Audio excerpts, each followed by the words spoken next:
Hello and welcome to the Easy Allies podcast. I'm your moderator, Brandon Jones. Joining us this week, panelists Michael Huber. Yo! Michael Damiani. What's up? My studious co-moderator, Mr. Daniel Bloodworth. Hello. And making it all happen by starting the Zoom call in Slack, Ian Hank. Hey! The backbone of the Easy Allies podcast. Saw a lot of people mention last week. Definitely just saw some "Where's Kyle?" and I can't tell if it's a bit. I can't tell on YouTube the comments. Where did Kyle go? It's like I mentioned it in the podcast or maybe it's a bit. Who knows? But not Last a bit I heard moving forward. He's in Madagascar, I think. I don't know. Still? If you don't really believe in him, you can't see him. So I think that's a personal problem. You have to clap your hands Every loud time enough. a bell rings, Yeah. Bossman gets his wings. Bossman goes to another country. So yeah, last week was my first podcast as moderator. One of the things I did not get to do was corrections. And I had my fingers crossed. Maybe I was being naive, but I had my fingers crossed that I wouldn't have any corrections this week. Not the case. Dreaming. But since I'm having to take on moderating duties, I will have to pass this along. Mr. Ian Hank, in whatever method you deem most appropriate, please begin corrections music. Eivor is pronounced Eivor. It's not Ivor. It's Eivor. Good to know. Good to know right away as well. Fallout 76 with the Wastelanders update is being very well received by fans of the franchise. It currently has a 79% positive rating on Steam across 3,700 reviews, higher than Fallout 4. Huh. Fallout 76 on PC, and this is a different person commenting, but just to add to it, has a 52 Metascore, discounting the Wastelanders update. The Wastelanders update has so far on PC achieved a Metascore of 69 based on 7 reviews. Nice.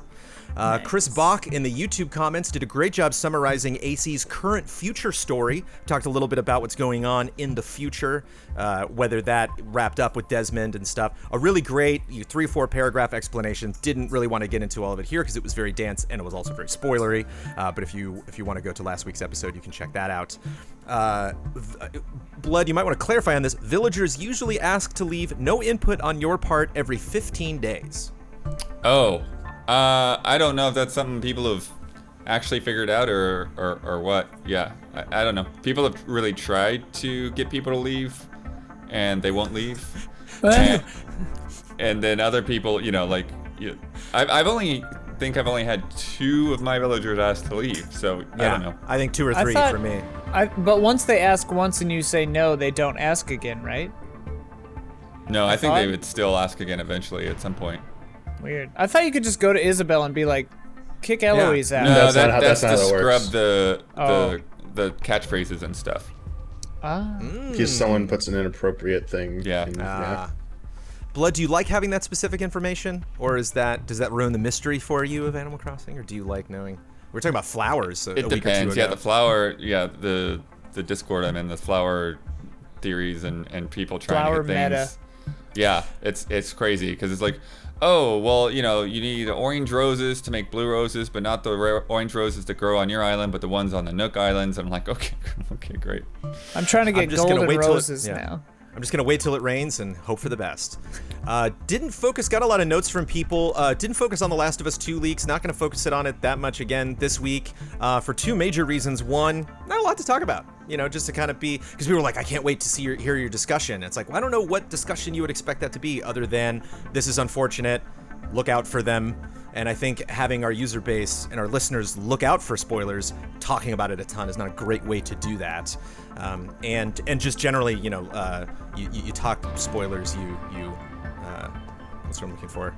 It's like doing a duck call. It's like a spoiler call. Right. It's like you're just inviting people to come in. Yeah. And that being said, please don't do that. Deadly Premonition is not on PS4. It is backwards compatible on Xbox One, but not natively. Someone remembers Huber on the podcast after 2 was announced and Origins was released, making a point about the Switch being the only modern console with the original Deadly Premonition. Cashel, who sung the song for Deadly Premonition 2 in the trailer released, sounded familiar to one of our users. They also did ungratify the theme song to Sonic Riders Zero Gravity. Yes. Which we all, of course, totally remember. And specifically podcast notes. I forgot to tell people about patreon.com/EasyAllies, and a very, very important part of the Easy Allies podcast. And last week's podcast was way too long, still aiming for about 90 minutes, so hopefully we will keep that this time. End corrections music, please. End it. Also want to add 120% ground awesome mentioned 160,000 Nintendo accounts were hacked, and mine was one of them. The hackers spent $900 on Fortnite. Nintendo said they're going to refund me, but it hasn't happened yet, and is really stressful. Oh my God. Yeah. So thank you for. It's nice when we talk about these big headlines, and it's nice to get a personal take on some of this stuff, because if this stuff doesn't directly affect us, it's always good to get that perspective. And a lot of people gave me some excellent constructive criticism and a lot of really great feedback. So thank you all for all of that stuff. What did they say to you? What, constructive criticism? Yeah, what they say? One of the things that Bossman says, and it's really interesting doing like Hollywood Squares now that I have all of you like as an individual box. I can kind of tell like lower right hand box hasn't said something for a while. Let me throw something at them. And they thought that was maybe a little heavy handed. They were like, you don't have to do that.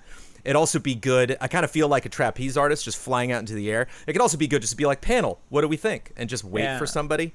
But it was my first podcast. I'm so nervous, but maybe I'll do that more today.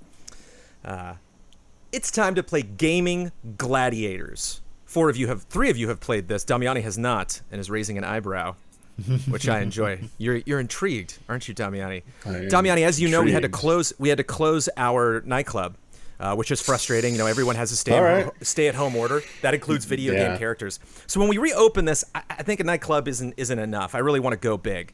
I want to start a battle royale gaming gladiator arena. I mean, guess not battle royale, because it'll just be 1v1. Some of you are very creative in doing 100 of these versus 100 of these. I'm looking for one-on-one matches here. And primarily video game characters. Some people threw in Batman and some other people. I really like just to focus on video game characters. He's in video games. He is in video games, but he's not, wasn't born in video from games. So it's like when you think of skills and stuff like that, your mind might kind of drift to movies and comics and stuff. So let's keep it only with video game characters. I also mentioned in the comments for this week in Love and Respect which ones that we mentioned last week, so I will be keeping a big list so you know who not to mention. So these are all new names and will be new names moving forward. I just want bets. Everybody's just placing their bets. So we're not, obviously this fight has not happened yet. I just, want to give you all the first chance to put in some money on this, to put some bets on there. So I want to know who all of you think will win these head-to-head matches. Keld Humajers and also Surf Spider, both recommended Nathan Drake versus Joel. Oh. Ian, what do you think? I think Joel, because he's, like, Nathan Drake kills a lot of people, but he doesn't get like inventive. Joel has to get like down and dirty sometimes. Yeah. And I think that he would go the distance, you know what I mean? He would not stop. He would get depraved if he had to. Nathan Drake also like seeks out the fight though, you know what I mean? Like Joel really wants to, doesn't want the combat, whereas just Nathan is hungry for that stuff. No, he's not. Where are you putting your money? No, he's not, Jones. He seeks adventure, though, He seeks adventure. He doesn't seek combat. It's always like, oh shit, people are here, time to fight. He's not like, I'm gonna go kill 400 people. Yeah, he doesn't have a bloodlust, but he gets on a plane to go somewhere, probably expecting he's gonna have some adversity. Daniel Bloodworth, who's making it out alive? I mean, Joel has shivs, right? Sometimes. I believe. He can I will craft check a the shiv reports out of later. just random crap on the ground. I would not want to be fighting him. I mean, Nathan is an 80s action star. They're going to be able to, like, just obliterate Joel. Like, Nathan Drake can hit him from, like, across the entire game map. So, or whatever arena. So he's going to be able to, like, just destroy him with a shot like that. And all the wounds are going to be flesh wounds to Nathan Drake. So I'm like, sorry, Joel. Like that's what it stinks being based in a more realistic game. That's the breaks. You're easier to kill. That's as simple as that. That's a good point. That's a good point. Also worth noting, obviously Nathan Drake's much better at verticality. Joel's got to get the ladders. It's a big cumbersome process. Whereas Nathan Drake's no stranger to zipping up and down very quickly. The arena, of course, will not have any. This is not Star Wars. I'm not bringing in panels from the walls or anything. This is just going to be dirt. This is going to be Russell Crowe with the tiger, just a flat area. So, get all of the maybe the typical situations that you think Are of these there characters waist-high being in. walls? No, it's just literally Joel's toast. Joel's toast. All right, good to know. Good to know. Q from Seattle. Ezio Auditore versus Agent 47. Who is the greatest assassin in history? They both start out on separate ends of town. They both have their usual loadouts of gadgets. Anything goes. Who assassinates who first? How exactly do you think they assassinate the other? Now, of course, again, as I just specified, the arena is very bare bones, but you know, this fight could potentially happen before they even get into the arena. You know, we could call out their names. One of them doesn't even come out, and we're like, "What happened?" It's like, "Oh, we found him in the locker room. He's already dead." You know. So Ian, what do you think? Who is it again? Ezio Auditore versus Agent 47. Oh yeah. 47, I think, because Ezio would be he's a fish out of water. He's a man out of time, you know. 47 would come after him looking like a TV repairman or something, and Ezio wouldn't know, you know, or like Agent 47's like hiding in a, you know, locker, and he's never seen a locker before. He just He's pops the guy out. selling popcorn in the stands. Yeah, exactly. Like Ezio's gonna be so distracted. Agent 47's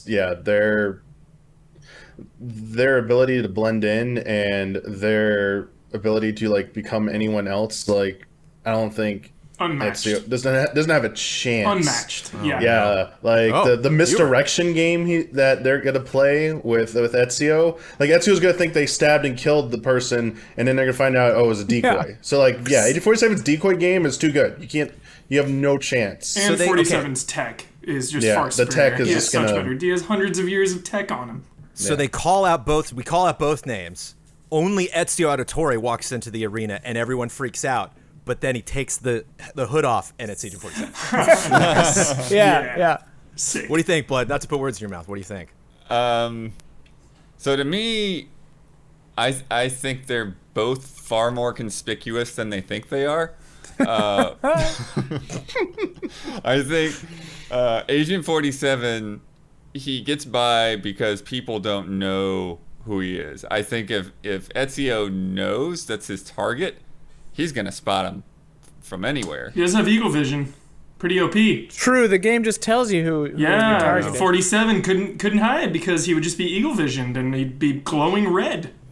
I also think that 47 would get distracted by trying to do the funniest kill, and while he's working up that plan, he would be blindsided. Finally, we've talked a lot about, you know, big action stars, people with a lot, you know, high body count who are not afraid to do some headshots and fight their way out of a skirmish. But this is a bloodbath. This next match, David Meal submits Slippy Toad versus Tails. What's to the death. Slippy Toad is from what? So it was from Star Fox. Oh, okay. They're both pilots. I never played Star the problem Fox. is Yeah. Slippy No strangers to the skies. Slippy is a mechanic. They're not known for their dogfighting skill in an R-wing or any of the machines. They're more known for their engineering prowess and, you know, inventing stuff and fixing stuff. Even though they can use a blaster, I just think Tails is faster. Tails is going to run circles around them. Miles Tails powers, dude. He's a pilot. Yeah, He's a there's no real chance. pilot. Miles is used to fighting in the trenches, bouncing, jumping on enemies, taking the hits, you know, protecting the rings, trying to keep up with one of the greatest icons in video games. I think there's no contest here. It's not even close. Sorry, Not Slippy. to mention, Tails keeps coming back. You can't kill that little guy. Like he gets screen killed or drowned or whatever. He'll just float just in right the back bubble. in a second later, and he's fine. Blood, you on the same page? Not quite. The separation I see comes actually with their machines, because Tails flies like a biplane. True. And Slippy can go at light speed, so But needs a ship, and there's not going to be a ship in this. It's an arena. Slippy does the holdo maneuver. yeah, that's That's one in true. a million. Tails can You fly can't do it without a again. ship. Yeah, He can fly with his tail. There's already a Fox going- and Star Fox, and he's out in the ending credits 64. You see Slippy falling behind everybody. He's slow. He can't keep Blood's up. money. You put Tails your is money just on going to run Slippy, around Blood? him. I think so. But here, okay, so yeah, we'll take the ships out of the equation. Tails, Giving this so much thought. you can grab on to either one of those tails. Slippy, it's all slime. He's He's trying to get a Slippy. chokehold on Are Slippy. you He's gonna sure pop out. they're slippery like that? His His name's Slippy. He's a toad. Just because it's named after a toad. frog. And we're also forgetting an important thing. Tails miles per hour is an engineer themselves. So if you're gonna I thought you were gonna bring the counter argument of Slippy's just gonna invent some cool gadgets to fight back right there. Tails is gonna counter all that one for one. Be like, "What's up? I Tails can make anything you can throw at me." The live Tail- inventing, like Animal Crossing, they're both at their station. It'd be an invent-off between the two. Tails might be too soft though. Like he's always like just fun-loving and doesn't want to hurt anybody, right? Like. But that's also but Slippy Slippy's too. kind of that way too. Oh, okay. They're both Alright. kind of the same personality. Yeah. They're both just like crying and like. I think they would shake hands At at the end. There wouldn't be a Yeah. death at the end. oh, okay. okay. There'd be a handshake at the end. And some people, I got some notes and people said, well, where's this going? You know, we have all of these matches, we're getting bets and stuff like that. Are we moving towards something? You know, we'll see. We'll see what this eventually builds up to. Tease. It is my first segment, so we'll see how it goes. I was given a gift. I know that right after last week's podcast, it was announced that this morning that Microsoft would be showing gameplay for the Xbox Series X, and I was like, oh, that's what that feels like. Oh, that's wonderful. I got my own podcast segment. This is the only story we're going to talk about. We're going to fill 45 straight minutes talking about this. No, we do have a lot of games to talk about. It will be time eventually to rank the significance. I do want to talk about, first of all, the stuff that was not new, stuff that we did know about. Dirt 5 we did not know about, but this is a franchise that we have heard from before. I actually want to throw to you, Blood. Do we think this is going to be next-gen exclusive, or will this most likely be cross-platform? Oh, I'm pretty sure that's going to be cross-platform. I look up what they said in their press release today. I feel like games like that often Yeah, are. I think that'll be supporting all the good stuff. Well, let's see. Oh, yeah, no, this is the funny thing about this one is that like they kind of had a flub in their email.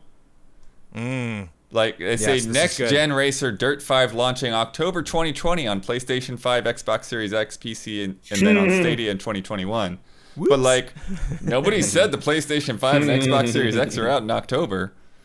So It's earlier than I expected, yeah. It always That's is that, though. just an Doesn't somebody oversight. always make that Whoa, mistake? dude. No, with it's I didn't even that's put two and literally two just an together on that. oversight. Oh. They probably meant Leaks. the sentence probably was meant to say all the existing systems, and then on PS5, Xbox Series X at a later date. I don't think that Or was we ever- just got the scoops. but it does say and the current generation. I don't think that's a leak We shall see. because the Thanksgiving tweet was the Microsoft that I did delete because they said that wasn't accurate. Because it was too anymore. late, baby. I think it was too soon.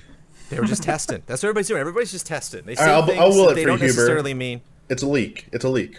They can No, just call I'm it with sarcasm you, later. Damiani. It is an oversight. I believe. Yeah, I think it's What one if of those they're things where like, oh, cross-gen? this subject line is too long. Take some words out, and then it just Yeah. screwed Yeah, up. What they exactly. had to say. October, current gen, November, next gen Yeah, when they yeah, launch. Probably right. Yeah. Any takeaways there, Blood? Anything from Scorn? Sorry, anything from Dirt 5 that called out to you? I mean, nothing called out to you during the presentation because you didn't know it was Dirt 5. I'm just right. saying. I mean, No one else on the team would have known that it was Dirt 5. I need you to just kind of... I don't know where your head was at, man. I need you a little It's more focused. There's it's a lot not of dirt a franchise in that trailer, has is like all a I'm saying. lot of like identifying markers. You know, like like if you go and you compare the graphics between like some of the past Turk games and some of the wipes here, then like you can kind of pick that up. But I feel like a lot of those Codemasters guys that have moved over to the Horizon team have sort of adopted a lot of those aesthetics too. So it's weird. A lot of that stuff goes back and forth with those UK devs. But no, the thing that stands out that could be either good or bad or whatever is the focus on voice actors. Having yeah. Nolan North and Troy Baker That's right, yeah. highlighted in that reveal. Sure. It's like we Not got something him. you Like, expected at all for something from Dirt. It was so Yeah. weird, but kind of interesting, I guess. I mean, who knows? yeah. Totally. And of Yeah. course, we're talking about next gen hardware. We're talking about the gameplay and really figuring out what this means for that franchise. All I can see is just some like PA going in, being like, "Excuse me, Mr. Baker, would it be all right if you recorded a video on your phone really quick because we're gonna premiere that?" Oh, sure, yeah. You know, I mean, they're not like pilot and co-pilot, right? Because Dirt is primarily rally driving. Is that who they're voicing? Like, I'm trying to see exactly, but I think it's probably campaign stuff. Got it. Like your buddy back in the tent. Just Got like, it. nice win, buddy. We're gonna Get make your it all dirt- the way. Who gives you your missions and stuff? Yeah. Yeah. Sure. Do they have stories, those games? I've never played a dirt game. Yeah. not do- exactly. But here we go. So together and in their unique style, the dynamic duo guide and mentor players through the career mode, and feature in the in-game podcast series, Oh, fun. In-game including like that. voice talents of other celebrities from the worlds of racing and gaming. Nice. That's fun. Very colorful for a game Yeah. called Dirt, by the way. The video. Lots of bright colors. Yeah. Which they definitely wanted to focus on and talk about. The other thing they highlighted was bringing back 4-player split screen couch co-op stuff. So sweet. Yep. Wait, Super was friendly. there In in the actual presentation, was it longer? Because the thing I watched was like 27 minutes and it was almost entirely trailers, just That was back it. to back. Oh, okay. Yeah. This is Blood doing his co-moderating duties and sniffing out those extra details. Okay. Nice. A hefty congratulations to Ebb Software and Yes. Scorn for their triumphant return to the Easy Alice podcast. yeah. A game we will not be reviewing because they long supported us in the early days. Full of Easy playthrough, Allies though. It's as happening. podcast Oh sponsors. Mark yeah, my we're gonna words. play Yeah. the shit out of that. I will say, Ebb, those tapestries are looking more somber than ever. Yeah. My goodness. Dang, so somber, And dare I say sexy? sexual. Yeah. Those HR Giegers were definitely Yeah. ejaculating. Sexual overtones. Yeah, oh yeah, sexual, just tones. That Sexual whole thing. Doom Souls. That's what I saw. But I There was no felt subtext. It was just text.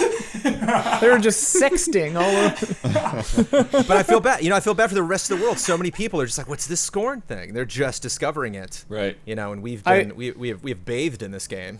I worry. This one maybe exemplifies my worry of this presentation. And I heard like one comment about this, but the guy who hosts Inside Xbox said like, we've got nothing but gameplay, and then almost none of the trailers felt like gameplay. They all felt like in-game cutscenes, like in-game engine stuff. Sure, maybe, but like almost no gameplay. And I worried for Scorn that people were gonna scorn them for being like basically just like environmental shots, right after, like almost right after the guy was like gameplay only. Yeah. I was just like, uh-oh. Hopefully, people that didn't know the game existed just eat up the vibes. Yeah. Because the vibes were so spot on, and if everyone, I feel like everyone likes Alien and Aliens, and Yeah. Oh yeah. the fact that it's For just like, sure. giving those vibes, I feel like. How a lot long ago did we play that demo of Scorn, Huber? 2 That was years like ago? 2 2 years years at ago. least, Yeah. 2 years at least. I was pleased by the amount of horror in this presentation today. A lot of spookiness yeah. going on. They So what- they are saying that it's Xbox Series X exclusive at launch. Scorn Okay. is? Wow. Yep. Whoa. That's Interesting. awesome. Congrats. Yeah. And then I think the other thing I was gonna say, in terms of people reaction to things, I feel like there's this weird like divergence or dichotomy where essentially people like the individual things that were shown, but don't like the entire presentation as a whole. Right. Yeah. Yeah. Which I feel like Yeah. is how it usually is. That's right? how. It, yeah. Also, Unless yeah, you've got a big bomb in there like Cyberpunk or something, everyone's gonna be like, "That sucked." yeah, they didn't have a good anchor. I think Assassin's Yeah. Creed is going to take the brunt of all that. Yeah. Well, because there was So enough. it's, We'll like get Scorn's to it, going to probably not feel any of that Yeah. blowback, in my opinion. but that they putting it at the end and calling it like exclusive gameplay reveal, and then it's like 12 seconds long was a misstep, I think. But we'll get Yeah. to it. And certainly no one's going to have anything bad to say about Madden NFL 21. A great showing from Madden NFL. Just a lot of I couldn't even ton of show it. gameplay there. Mahomes Skipped hype. that part. That's 6 seconds. Shall we move on? Yeah, I just Well, skipped EA, it. I really EA like did get Madden. something I wanna- wrong, though. I want to review. They that. presented the smart, what's it called again? Smart delivery Smart delivery. EA is not participating in that for any of their games. They're doing their own upgrade for system. any 'cause of their games. That's what their thing said. So EA gonna EA. It's Okay. not just Madden. Apparently, it's gonna be all their games. Wow. How many of their games are Because they not list all licensed though? Microsoft lists all their partners, and EA for Smart Delivery, and EA is not on that list. Right. But We'll get back to EA too.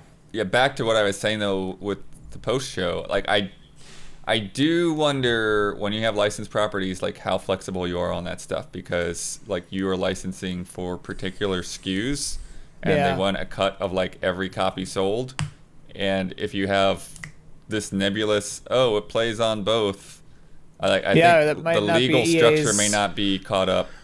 I don't know. I'll be curious to see what licensed games manage to be on smart delivery. Maybe, but they've done. I mean, what I'm going to say they've done before with Battlefield 4. They've done the upgrade pass, the $10 pass, like go from PS3 360 to PS4 or Xbox One. So Right. they have the system in place. So I think they're just continuing that Well, in that- system in that again, case, where you have they to pay a could- fee to upgrade. In that case, they could do a thing where, like, you know, if they had to pay $4 of every total to the NFL or whatever, they just keep doing that and take a bigger loss or something. I don't know. That seems dumb, Let me though. go back to Dirt, actually, because did they say they were doing smart delivery? Microsoft's not afraid to take a loss. True. to embolden their fan base and Smart get some- delivery is not in that Dirt press release, even though it's Good coming words out out. on both next gen and current gen. Huh. Will Scorn be on PC also, I wonder? I would Or imagine. is Yeah. just Scorn, oh, right now they're saying it's launching on exclusively on Series X, and so they're not even talking about other platforms at the moment. But I have a PC. Scorn. But as long as we're talking about launch, I want to jump ahead to Yakuza Like a Dragon, which, correct me if I'm wrong, said that it was going to be part Launch of the launch. title. Crazy. Yeah. Part of the launch slate, which Yeah. I don't know if that's like code for launch window or if it just says means day launch one. title. Okay, day so one. Okay. awesome. Just a franchise that has been primarily associated with PlayStation since the original and PS2, but lately, Games Pass and all the other Yakuzas have gone Yeah. on to other platforms, PC and Xbox, which is awesome. So the last couple years have been so awesome for this franchise because they have worked so hard and passionately to get this franchise on as many current systems as possible. They've done the best job of any studio to get people caught up. Like every studio out there that pumps out sequels and franchises, like this is how you do it. Yakuza Studio, getting it done, letting everyone get ready for the newest entry. 10 out of 10. To put things on the flip side, though, Huber, anything about what you saw today that excited you strictly from a visual standpoint, other than like just the design of the game, but like knowing this was running on the Series X? Because I know Yakuza 6, you know, a lot of people, all of you were really excited about because it was such a drastic visual improvement. Is this just Yeah. kind of in line with that and Judgment, or did this feel new? Yeah, because I'm not seeing it natively, you know, I just seeing it on stream and like internet woes and everything, I can't get it at its best, you know? Yeah. But visually, like I feel like those games always look good to me, so visuals to me isn't like a huge reason I play Yakuza. It's obviously really nice when they look amazing, especially Yakuza 6 and Kiwami 2. But yeah, the game's been out for so long in Japan, you know, Jones, that it's just like I don't really need to see any of that game. It's just nice knowing that it's actually going to be cross-gen and launching on Series X. It's just really cool. Sadly, that's kind of the way we feel about a lot of this stuff. You know, like looking at the Dirt 5 scoring, Madden, it's like, oh, okay, it's good to know that, but I don't necessarily, like, that was not, my expectations just weren't set on that franchise. And that was one of the big thoughts I had going into this presentation. I was like, I bet we're going to see a lot of things that we've maybe already seen running on who knows what, you know, like a really good PC or whatever. And maybe it's not going to be the most exciting thing. All of the new IPs, I think, were the most exciting things to come out of this presentation, and we will get to them in a second. But Ian, for right now, I have 5 words for you. Vampire the Masquerade Bloodlines 2. Yeah, baby. Yeah, Ian. Take us away, What an Ian. unsettling beginning to that trailer. Gosh, like the like Joker like split face people. I was just like, man, this is grotesque. Yeah. Hannibal level, man. But And that's like you, right? Or a character, maybe? Like you have a friend? Possibly Yeah, I He's on couldn't the tell if that colleague was, or... Yeah, I think he might either he either is like your sire or your player character or maybe the bad guy. I don't know. But it seems like a little depraved for your player character, but you always have the choice. I just think they're all NPCs. I think these are all people Yeah, you will yeah. meet and be either a part of a mission or getting missions from. Yeah. And like definitely you get missions from some people that you probably disagree with morally pretty frequently in the Vampire series. But yeah, this game is looking pretty cool to me. The vibes are right. Like to me, I'm sort of like Huber. Huber is to Yakuza as I am to Vampire the Masquerade Bloodlines 2. It's like I care less about if it looks technically impressive, Yeah. but just that it has the right like vibes. And it seems like their vibes are spot on, and I just hope that it runs well and everything and comes out soon. I have no idea. I don't recall it saying a date or anything. Yeah, let me look this? at this again. I remember we got a ballpark from E3 I think it was last year, but 2020. maybe that They was... ballparked it, a long Yeah. time ago, but I remember thinking it was ambitious then. I mentioned this to you, and I actually was like strangely pleased with how kind of basic the character models looked. Because Yeah. it looked like they weren't jumping too hard or like trying to sell it in a visual style that it was not going to meet. So yeah, this is something that if it's up-res on next-gen consoles, like I'll probably play it on those. But I don't necessarily need. I just need this. I need this game to interact well. I need it to. I need the world to be free. I need. I would actually be much more concerned about writing and voiceover than like how cool their faces are. Interactivity is the word of the day, I think, on a game like this. Like you want to be able to make all kinds of crazy choices and like make a cool build with your vampire and like have an impact in that world, solve problems in unique ways. So that's the most important stuff, the writing and everything. Definitely more important than how the models look. Plus it's like, I don't know, it's weird because it feels like watching the trailer is like how my mind remembers Bloodlines 1 looking. You know what I mean? So it's like, it just looks like more of Bloodlines, and I'm excited. And if the load times are less than 15 minutes, it'll be great. That's next gen, man. Load times are the big thing that we should get excited about. Yeah. Speaking of getting excited about something, I wish, Huber, that we could just go on and on and on about how blown away we were today from Assassin's Creed Valhalla. I was potentially anticipating that I was not going to be blown away, that it was going to be maybe just kind of like recycling some of the stuff before. I'm surprised I have nothing. I got nothing to say. Like even like reading stories online, I'm like, there's nothing really we found out. And what do we do now, Huber? What do I do with my emotions? Patience, I think. It's the worst, right? It's like I don't like.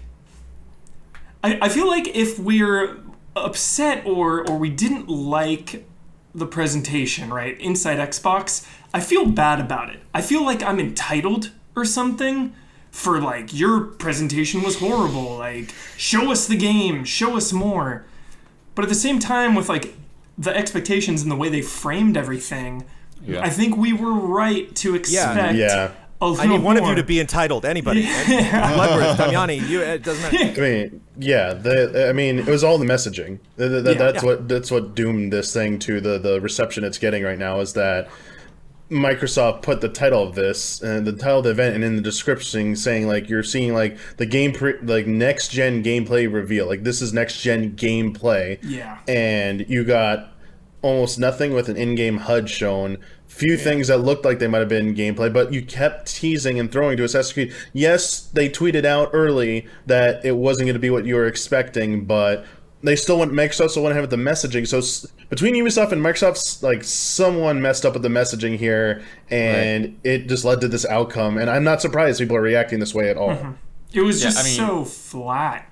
It didn't tell us anything we didn't know. It didn't show us anything we didn't know. It didn't give me a clear idea of how this game plays or the scope of it or anything really. More blood was shed in the cinematic trailer. Yeah, well, the and cinematic the gameplay. And it did like I feel like there's got to be, we could like make a term for this in gameplay quote unquote reveal trailers where the trailer is framed in a way where at the end you're like, oh, that's it.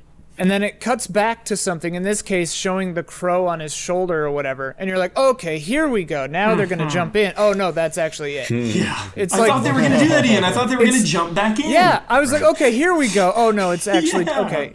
it's like it's like that's it. Oh, that is it. You know, it's like the double whammy of disappointment.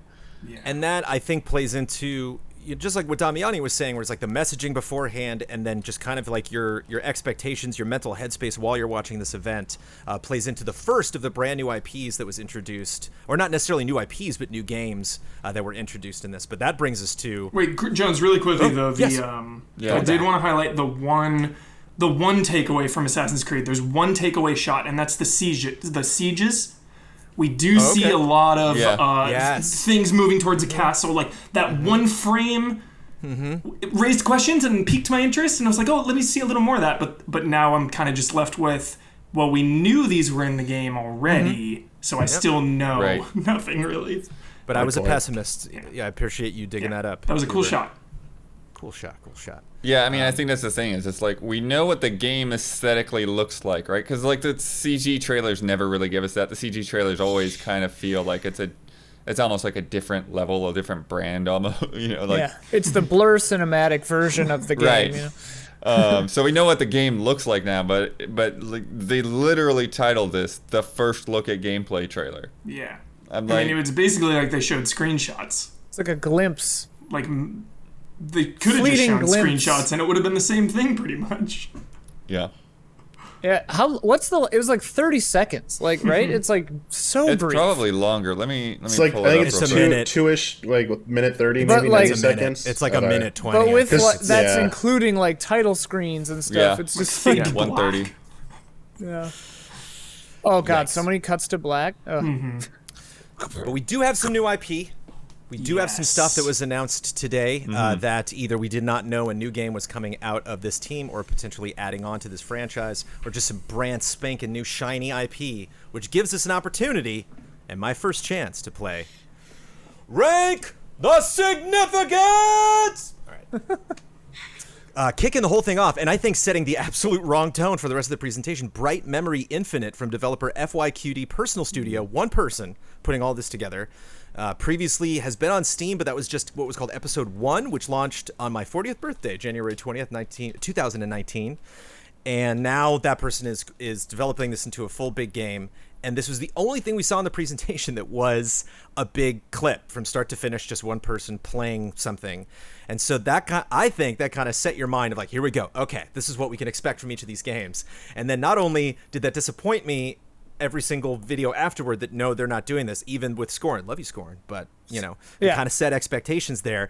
But I kept thinking, and I was sure imagine a lot of people were, that they're like, yes, but Assassin's Creed will save us. And they kept teasing it in the bottom, Jones. Right. Like, stay tuned for that blowout. We'll get there. They need to stop doing that, by the way. Yeah. There's no way one dude developing this game is going to, one up Ubisoft. But here we are. 1,000 employee Ubisoft on Valhalla, probably. And there was lots of colorful lighting, lots of particle effects, lots of weather effects. They put it at night, which is always kind of a challenge, like to have a lot of detail in environments and stuff. We had grappling hooks and swords, and guns, and car. Did this jump out at anybody? Is this on anybody's list? It must not have, because I'm trying to remember which one this is right now. It's the one that looks like it's in like a stormy like Japanese temple, but then you get all this like grappling hooks and guns and like Starts up, yeah. Yeah, big I'm old Guns of broadswords. Tsushima. It looked really cool. Definitely on my radar now, 100%. I love first-person shooters. I love first-person shooters with mobility. Yeah, of course. Like, I got a Bulletstorm vibe, kind of with the whip thing, but then I also got Titanfall vibes with running on the walls. Looked really cool. The gun feedback looked really cool, like hitting people. Just looked like a sweet game. I'm blown away that that's made by one person. Yeah. What's interesting is I'm looking through my inbox and like, oh, I've had emails about this since like November. And I just like, it just has not caught me.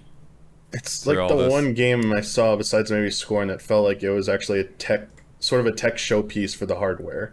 Yeah. That I was seeing something that felt believable for being next gen, or something that I could believe is like high end PC. So that looked pretty good. You could really stare at it, scrutinize it. You had the time to do that, which nobody Took its time. Yeah, you were right, Jones. It set the bar a little higher than it should have been, I think, for the rest of the presentation. I remember thinking the motion in it looked really smooth. which in a weird way. I don't know how else to describe it, but yeah, it seems. I like the idea of moving between a big old like saw machine gun and a sword, though. That seems fun. Yeah. Cool balance. But Blood, you said this didn't jump out at you from getting emails. I certainly feel you there, having to delete as many emails as I do every single day. But I mean, this is so. At the end of the day, this is probably better for Personal Studio than for Microsoft. It's probably a bigger deal for them than as like a get for Microsoft, which is interesting because they opened the presentation with it. Yeah. And so I just thought that was so fascinating. I'm really curious why specifically that was picked as the first thing. And then we have Chorvs. Chorus. I know. Corvus. From Deep Silver Fish Labs, space combat shooter. Pilot and ship are both characters, which I think is fun, Knight Rider style. So you got the AI, these two, their voice actors cast as both, and did show a lot of gameplay, but again, just like lots of quick cuts. And I'm actually curious, Damiani, what you think, because I know you're a Star Fox fan, and the only other thing, Starlink was the only other thing I could think of that kind of looks like this. This doesn't seem like a genre that we get a lot. Certainly not presented in presentations like this. Yeah, I was pleased to see a game of this style. When we were doing the reactions, you did make a good point that stuck with me after the fact, Jones. I think you made the point about the presentation of parts of that seemed to be in conflict with the objective in terms of like they were trying to do like some story beats, but they didn't really come off as like intriguing or holding your interest. Whereas like the best parts were seeing like the space battle stuff, the supposed gameplay, and getting more of that and getting more context, just contextualizing that a little bit better. I mean, I pretty much understand what I'm getting, and like this is a game I probably will want to try out whenever it comes, whenever it releases. But in terms of like I'm always kind of sold on space stuff. Like you already got my attention, so you've done like a lot of the work with that. But in terms of like the story, like I couldn't tell you. I'm like it's nothing to do with the narrative of that presentation. That has anything to do with why I'm intrigued with this game. So I'm worried. I hope that they put a lot of effort into that, and that comes out in future marketing materials. I hope it's good, and I hope they do a better job focusing on that, because I think they just should have stuck with the showing gameplay and not even like alluding to any of those narrative elements. I like the idea of if they put it do we know who the ship is? Did they put someone's consciousness in there, and that's why she cares? I think it's an AI. They are in like a revenge mission. Okay. I guess they got because I think that's cool that the ship is a character. That's a cool dynamic. Yeah, so basically potential Titanfall 2 vibes.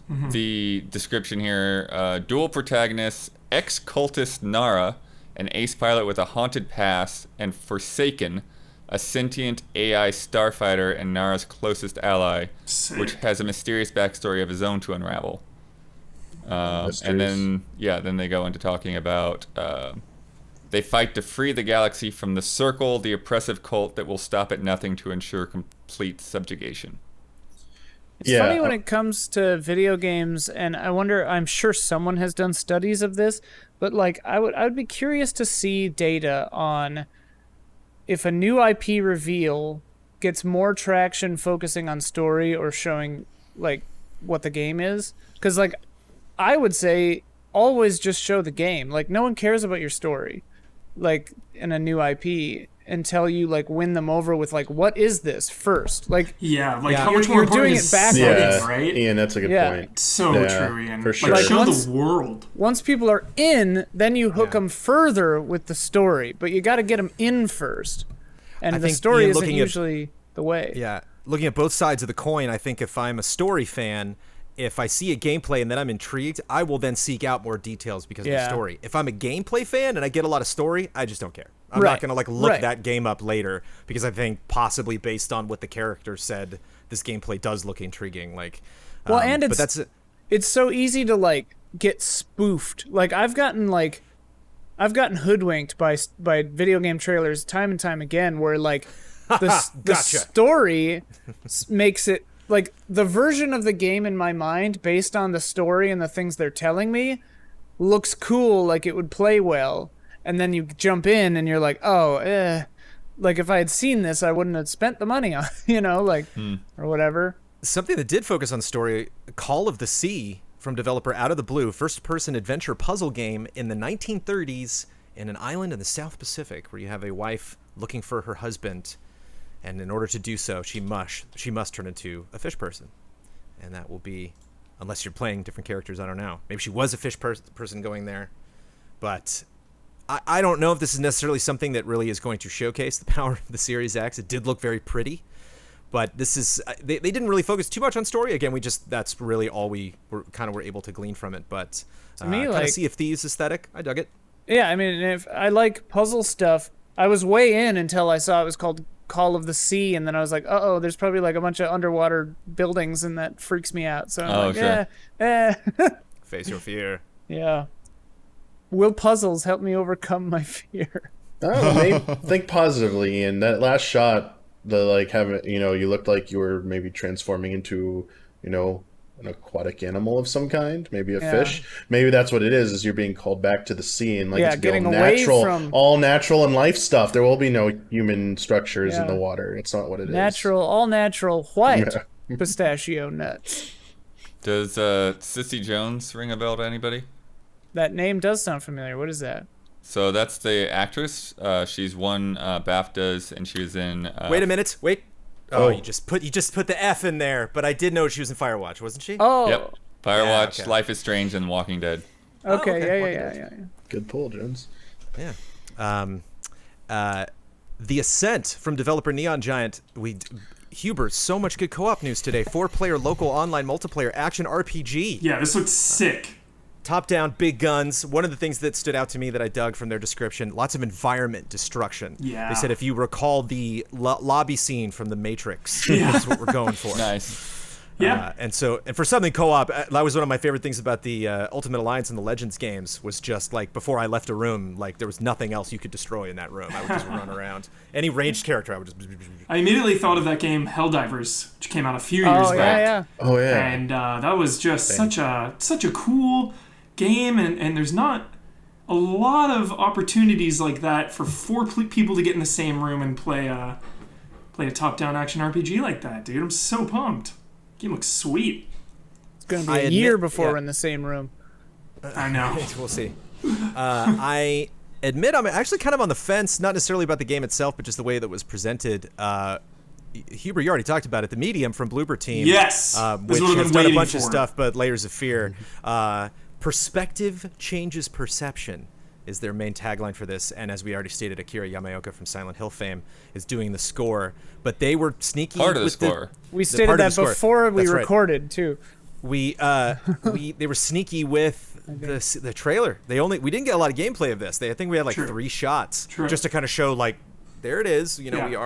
We did bring that to the table, but it probably would have been weird to show that before they introduced it via the story, but.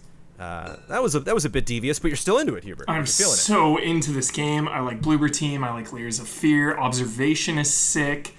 No loading screens.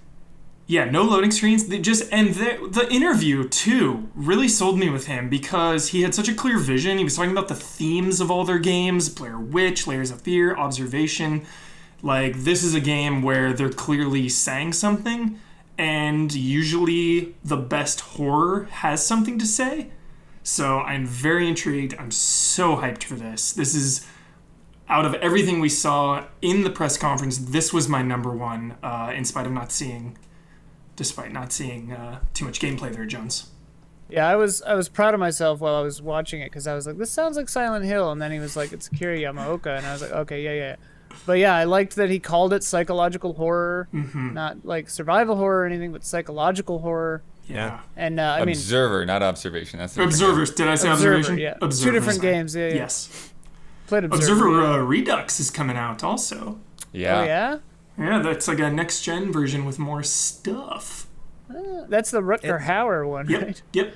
From Bloober.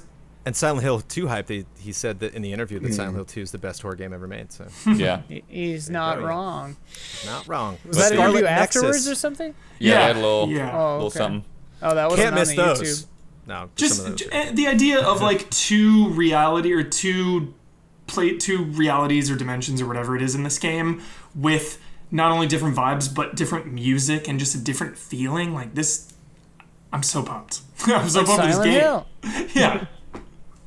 Scarlet Nexus from the developers of Tales of Vesperia. Yeah. You can lift, break, and throw the environment, which I do not recall if we saw a lot of that from the trailer. They also called it a brain punk future. I thought that was interesting. Brain I'm not sure. punk. Brain punk. Brain punk. So it was like flower brain head punk. monsters or whatever. Flower head Yeah. monsters, yeah. Oh, right. Yep, yep. Of all shapes and sizes. Damiani, anything in this stand out to you? Just that it's it's nice to see the Vesperia team working on another project that's not Tales. I mean, it's got the anime aesthetic, obviously, but it definitely gave more of a character action type vibe. A lot of like real time combat, just cool environments. I'm always drawn to more fantasy, colorful stuff, and even if it's gonna look like, I mean, I like a lot of anime, so the Tokyo, I'm assuming it's Tokyo, but the Japanese influenced shots of those cityscapes looked really cool to me. Did not look next gen at all, though. It looked like something that would run on an Xbox One or PS4. It looked the frame identical rate, to Astral Chain. the frame rate was mostly steady, and I don't know if it was our feed or when we were watching the YouTube VOD, there was one part that stuttered a bit, but otherwise I'm assuming it's just going to be running at a very nice frame rate, which does wonders for these types of games, especially character action game, but also these games that go through the anime aesthetic. This looks really good. So, I mean, I was digging the vibes. It's definitely crazy, over the top. And the fact that it's not just like a typical Tales style RPG, and they're trying to do something different, because they had Code Vein before, and it was the same team, but Bandai Namco's tried to branch out, with these nice anime looking visual games, and this is something that I hope does well, because they can't just rely on like Tales and some of the other games like that. Right. One of the last pre-summer Xbox fests we got from last year really focused on Phantasy Star Online 2. Is this like a trend that we will see continue from Microsoft to like try to get a game, a very prominent anime-looking Japanese game in their lineup to just kind of like diversify the offerings and get people that aren't do not play Madden, aren't looking forward to Scorn? I mean, Microsoft. So there's Microsoft, especially Xbox, has a long history with anime and anime games, though. They've done a lot with like Dragon Ball games. Like they do a lot of heavy marketing for like all the Dragon Ball games come out this past gen and the gen before it. Bandai Namco and them have a really good working relationship. So it's like a very high priority to get Bandai Namco's games on Xbox platforms. I mean, they want to be on every platform, but like from a marketing standpoint, Microsoft loves, from what I've seen behind the scenes, they do love to work with them, and they love promoting that stuff. So this being another Bandai Namco game, it just made sense that they would promote this. I would be more interested to see them going after games from other publishers who might not, especially this past gen, maybe weren't as prominently featured in either on Xbox systems or stuff like that. So this was a little bit more expected. If you were to ask me what is the one Japanese studio that will show a game on an Xbox event, I'd be Bandai Namco, absolutely. And it'll probably be an anime. It'll be probably a Dragon Ball or Naruto or some anime or One Piece game. Yeah. Right. Because But as you said, Vesperia launched on 360, right? So they clearly are. So tight it was with yeah. this So that team. if you're referencing Microsoft went after a bunch of Japanese studios back in the 360 era. They scooped up like Lost Odyssey, Blue Dragon, Tales of Vesperia, and they were all timed exclusives. Some of them were like Tales of Vesperia eventually came to PS3 in Japan, and then obviously we got the HD remastered version that came on all platforms pretty much. So it did show like a bump in sales in Japan, but it ultimately didn't have any long-term success. I mean, we also saw like 13 went multi-platform after being like a Sony PlayStation exclusive for so long. But I think that was an experiment that ultimately didn't pan out, because a lot of those titles ultimately didn't provide the sales boost that they needed. Especially like Final Fantasy 13, I think that got like outsold like 4-1 or something on like PlayStation and Xbox. It was really bad for the Xbox 360 version. And finally, Second Extinction from developer Systemic Reaction, co-op shooter versus, quote, evil mutant dinosaurs.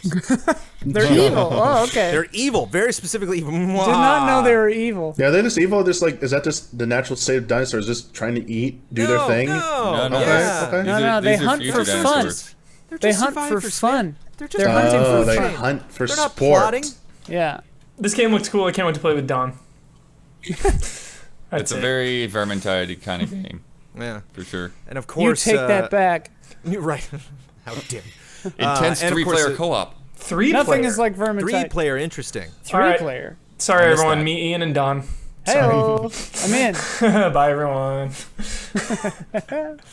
Just make sure. Yeah, They any like word about- dinos. Right. Now you can convince Ben replace weekly hunts with this. Oh, Still here's a on. little wrinkle. I don't know if they have any more info on this yet. Take part in a joint effort. Your actions, together with the rest of the community, will shape the course of the war against the dinosaurs. Whoa, The dude, war persistence. Dino Riders, the game here. It's They like, did say, they want to make a dynamics. They're gonna have a war effort mode. Was that Okay. like They said Planet, more info on Planetside? that later. Planetscape? Like, Planetside 2 or whatever? yeah, would it be like Planetside or more like For Honor did, like seasons, and then whoever would win the entire season would just get some bonuses? It'll be interesting to see. Like, does it impact the actual map and the games, Oh, or like is Death it Stranding. just some? Yeah, is it just some cosmetics? Death Closed Stranding, beta on dude. Steam this summer. Cool. All right, It's here we almost go. summer 1, right now. 2, 3, 4, 5, 6, 7 games. Time to rank the significance. Let's just let me know if these are on the top or on the bottom. Well, I mean, we can maybe say medium. Hubert, are you? That's my number anything one, above- man. Anything beat medium out. Hubert's just super excited about it. The thing is, I don't know if how significant it is. It just got me really excited. Yeah, I mean, significant to me personally, like, of the ones on here that I want to play the most, it would be probably medium and Scorn, I guess. And These are just the new IPs. Chorus so these are just, one? Yeah. just the new space IP. combat shooter. Yeah, Chorus looked kind of. I think that was a weird trailer, like we were saying before. Like, it focused on story to the extent that I didn't even know if it was just straight up a space combat game or if it was just had space combat parts and the rest were like walking around and talking. I don't know. But yeah, medium. you're I already think picking- for me. Who is specifically going to be on the second Extinction stream? Is that meaning it's number 2, number 3? Is it high up there? It's like middle. Middle. Okay. It's like 3, yeah, 3, 4. 3. Okay. Yeah. Anything in that second slot? Anybody feeling anything? Call of the Sea, Chorus, Bright Memory Infinite. What about Bright Memory Infinite? Do we? It sucks because it was I think they brought what everyone should have to this presentation. Right. But then I don't know how high potentially even at the bottom of the list. I think I this also is the think breaks Either for that or maybe Call of the Sea. It looked. I think Bright Memory. It probably won't come out for a very long time. Oh, there's that. Okay. I don't know, because they're talking about this as if these games are, like, as a group coming for the holiday season. People I'm love curious. to think that.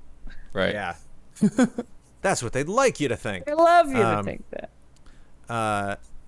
Is something like The Ascent more interesting than Call of the Sea? Something 4-player local online multiplayer where you're blowing stuff up versus turning Personally into a more first person? interested in Call of the Sea, but you're talking Same. about significance. Yeah. I don't. Here's There's. the thing. Well, I think interest really's got to play in here because these are probably not a lot of developers we're familiar with. Obviously, we're familiar with Bloober Team, Right. but If we're ranking significance in terms of like global impact, they're all 7. right, yeah, these are. It's tough because these are all. I think this list could shake out. Like Let's the put Call of medium the is Sea 6. up here a little bit. I feel like Bandai Namco is probably number 1 even because I feel like that is significant. That is a big get, an exclusive. Oh, Scarlet Nexus. They can Yeah. go either way. What about Damiani? What do you think? I feel like that's number the most 2. I Maybe? think it's. I put Scarlet Nexus in the middle. I don't think it's in the lower part, but it's like probably in the middle. I mean, it probably has. Code Vein had a lot of buzz and some potential. I mean, it's prolonged in development / delays. I think hurt it. So, I think this game's an easier concept to digest. It came across much more easily in the trailer. I think throwing the Tales of Vesperia team's name out there is gonna, especially after the reception the remaster got, definitive edition got when it came out recently. I think that's gonna help it a bit. So I think it pushes it to like definitely like a middle contender at the very least. Are we more excited for The Ascent or Corvs? Chorus. Why do you keep Chorus. doing the V? Because it's they fun. did the. I like messing He's with doing them. it on Trying to purpose. like churches, like what? Well, it's just a font choice. They spell it with a U in the Well, it's the text. Roman It's a- way. Yeah, it's a V. But in Latin alphabet. You show me a V, I'm saying V. But yeah, Blood said Chorus. Are we Yeah. Ascent looks like fun, but it might maybe potentially. Yeah. Yeah. We were talking about characters from Chorus, that's for sure. I really, with the story plus the gameplay, like it gives me Ace Combat vibes, and so I hope it continues along those lines. All right, I got a rough list here. Medium up on top, Call of the Sea, potentially number 2, or Second Extinction. Scarlet Nexus, closer to the middle there, according to Damiani. Then Chorus, then The Ascent, and Bright Memory Infinite at the bottom. How do we feel about that? Seems good, Yeah, man. you could flip Second Extinction and Chorus maybe, but like, Yeah. Okay. I did see a lot of people freaking out about Second Extinction, just because I think alright. that's like a predator hunting ground. It's what people it's like, a crowd yeah. I pleaser. think It's it's a crowd number pleaser. 2. yeah. Yeah. Keep it up And there. I Keep think- it up there. Okay, I'm not. There we go. Before we finalize it, can someone just give me an argument for Call of the Sea over Scarlet Nexus? I can Ian go and- either way. Ian Blood felt good about it. I'm just I mean, I curious, don't like think in terms either of of them is- impact. Yeah. Yeah. As far as like greater significance to other people, yeah, I don't know. You wanted Scarlet Nexus to be in the middle. Are you upset that Call of the Sea? I might mean, I be would put ahead Call of of the Sea Scarlet Nexus? that's why I'm not mad. If they're coming back to Yeah. back, they're the same to me pretty much. Like, I just think People the loved that, Bandai Namco Edge helped Scarlet Nexus. It has nothing to do with the game's look or anything. It's just who's publishing it and developing Don't it. forget about The Shape of Water. That thing won an Oscar. Yep. It's true. People love that fish love. This is a really interesting. When new you find your studio, husband, too, will he though. be a fish? If he's not, will you make love to him as a fish? These are Will you be These are the questions I disappointed have. if he's not a fish? right. I will be. But yeah, I actually I clicked on the link from Xbox and there's like a whole little blog from them. But there's only 12 guys. They're in Madrid, so it looks like it's a mix of people from like Tequila Works and Oh, really? the Interesting. Castlevania guys. Mercury Mercury Steam. Steam. Yeah, so they Interesting. Okay. worked on Samus Returns, Deadlight, Guilt, Celeste, somehow, Probably Guacamelee 2, team and Space members. Lords. Guacamole. Yeah. Yeah, Guacamelee, I know. That's Call of the Sea? Yeah. yeah. Team? Wow, okay. And that was the Xbox Series X gameplay reveal. And now, a word from our sponsor. I take no pleasure in preparing food, which is why I love using Postmates. I kind of love them even more right now because I can get food delivered without leaving the house or even opening the door. Given what's going on in the world, they created non-contact deliveries. So now when I order from local restaurants, everything gets left right outside my door.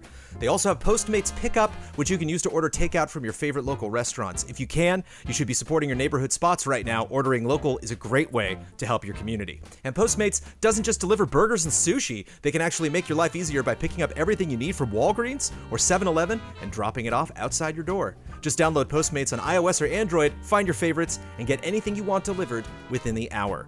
Postmates was kind enough to deliver some free credits to me, which we gobbled up right away. And it's nice to get all of these different. The last time they sponsored this podcast, we talked about clothes you could potentially get from Postmates. Lots of creative items you can get from there. But of course, Amanda and I got some pizza and very much enjoyed it.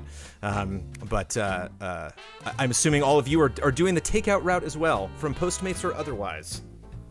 Yeah, absolutely, yeah. Yeah. Yeah. My wife usually handles the takeout orders, so I'm not sure exactly which service she uses. I think Grubhub mostly, but yeah. Yeah. Wrong answer, Blood. Wrong answer. Wrong You gotta answer. give me I've some used ones to try. Postmates before. Yeah. I like pick up. Postmates. Yeah, I go pick up all my stuff, but yeah, like any of this stuff is good because it's supporting like local businesses who Right. like really need it right now. So The- I've kind of made it a point to like do this. Go out. And The support good thing them. about Yeah. the good thing about Postmates that I found was like restaurants that weren't on Grubhub and stuff, you could get Nice. Postmates, like Burger Lounge or whatever. Like if it's not on there, then don't deliver. Postmates will go do it for you. Another good thing about Postmates, for a limited time, Postmates is giving our listeners $100 of free delivery credit for their first 7 days. To start free deliveries, download the app and use code EasyAllies. That's code EasyAllies for $100 of free delivery credit for your first 7 days when you download the Postmates app. Anything you need, anytime you need it, Postmate it. Get $100 of free delivery credit for your first 7 days when you download the Postmates app and use code EasyAllies. And if you are a patron of Easy Allies, thank you. All right. I am presented with my first Nintendo financial report, and what am I looking at? I don't know. I got a bunch of notes for you, Joe. Yeah, it's tough to parse the information. It's tough to really know what they're talking about, how much time this spans, and what the big takeaways are. I can contextualize this. The host of Friend Code, take over this podcast. For sure. So Nintendo put out their fiscal year 2020 financial briefing, and as some people probably guessed, their numbers, despite everything going on, are very, very good. Starting with total Switch sales for the fiscal year 2020, just over 21 million Switches were moved in the fiscal year. Roughly 15 million on normal Switches and about 6 million Switch Lites was the breakdown.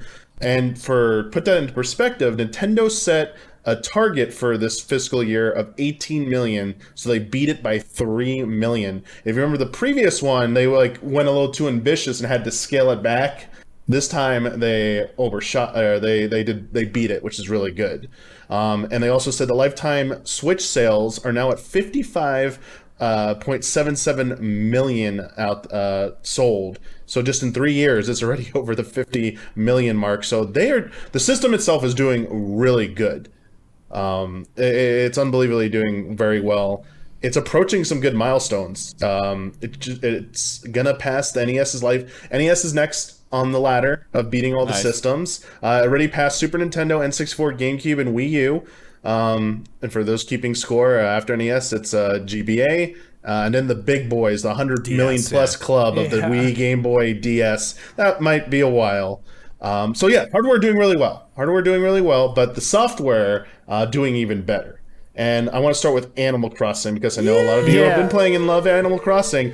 You're going to like this statistic. Animal Crossing New Horizons sold 11 million copies in its first 11 days, averaging 1 million copies a day. And it is now the 7th best-selling Switch game of all time already. And the total sales so far compared to old Animal Crossings is hilarious. It's already outsold the best, like almost 2 Lifetime. mil or something was you literally add up all the other Animal Crossings and it's still just It's outsold Lifetime maybe of the last two. two. I think it was the last two. It's Or only maybe it was just the first on an individual level. It's outsold it has better individual sales, but you can't combine any just yet. New Leaf and what was the DS one? Holy crap, Wild World. Those are pretty high, but if you combine them together, but New Horizons better than both of them individually. I don't think this comes as a surprise to anyone. This thing has just been in social media and dominating headlines with people doing all sorts of crazy things with this. I don't know if you saw it, that mock-up quality of life video that already is oh my God, over half a million views. I wonder if that'll get Nintendo's attention, but this is what people are talking about. It's the perfect game for this environment right now. I tried to make it all the way through that video, Damiani. It was too painful because not none of this happening. So and some of the stuff I thought they might do. So good though. But I know, but it's like some of the stuff I was thinking I thought about this. Yeah, of course, do that. And then they were adding other stuff like ZR to just drop items out of your inventory, and it's like I didn't even think about. Don't tell me that because now I'm gonna be going to the menu to drop items like a sucker. But I mean, I don't think it's any surprise to anybody why this is an important game to a lot of people right now. But it's, as I said before, even before it launched, before it kind of got swept up in the zeitgeist, it was just surprising to me because it was one of those things that I thought was kind of a weird personal obsession just for myself. Like this, when we talked about 2020, I said this was my most anticipated game, and so to have that turn out to be one of the best sellers of the year so far, certainly something that is helping really move the needle for the console that it's exclusive to. It's the greatest timing of a video game release in world history. That delay. The delay that was heard around the world Yeah. Like, oh my goodness, yeah. Everyone like sometimes, captive yeah. audience.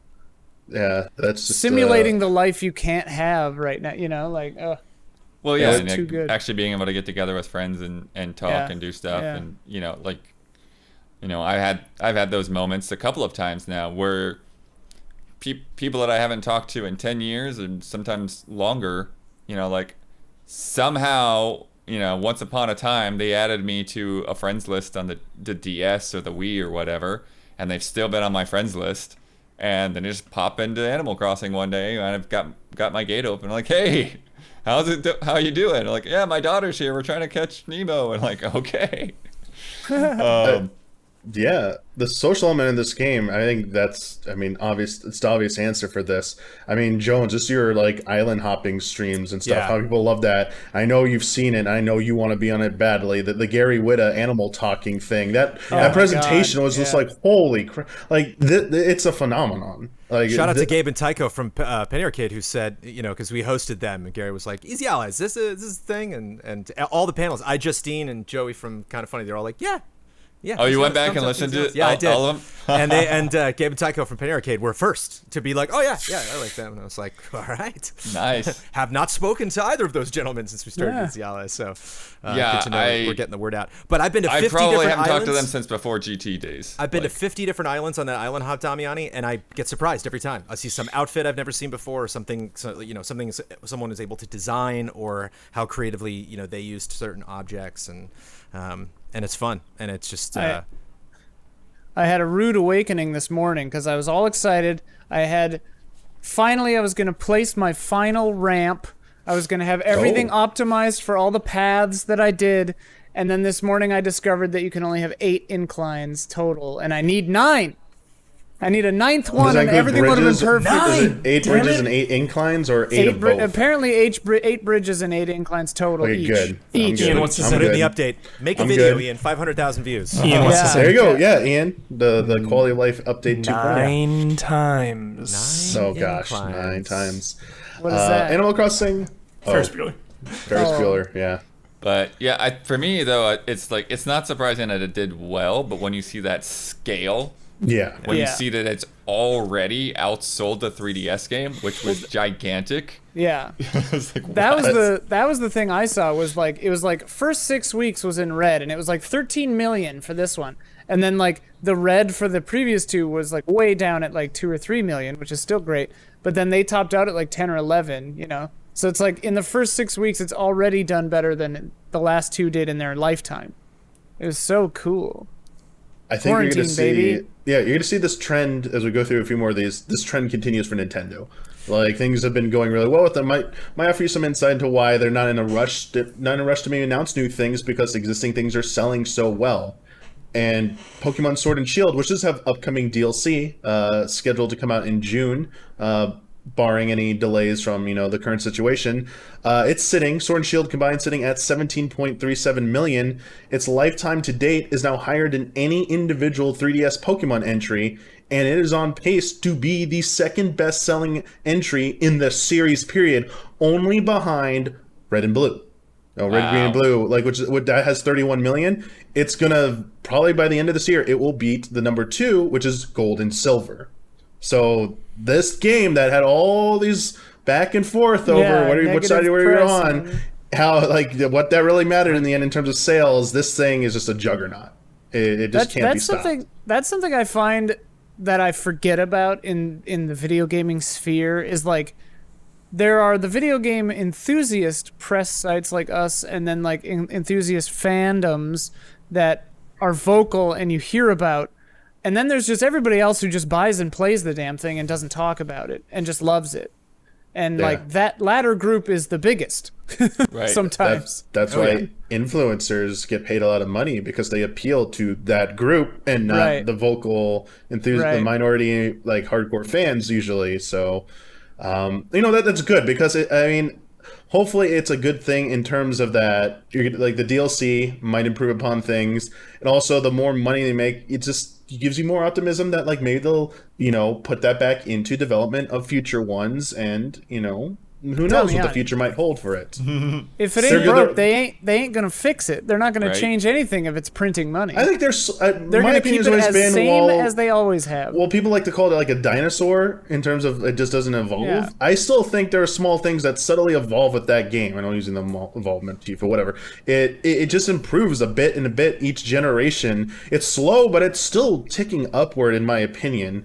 I think it's just not fast enough for some people's taste. And obviously there's, people who get upset about certain things, and that's their prerogative and stuff. I'm not judging you on that, but at the same time, I still think the game at the end of the day wasn't that bad. It was pretty enjoyable, despite Well, and a that's- bunch of its flaws. That's something that I think you'll see when you're the series that innovated a thing or made it huge with a style or a technology or a filming technique or in any kind of medium or technology or whatever. If you're the one who originated it and then everyone else starts copying it, the copies can sometimes outpace the original because they're innovating in different ways because they have to not get sued or whatever, or various other reasons.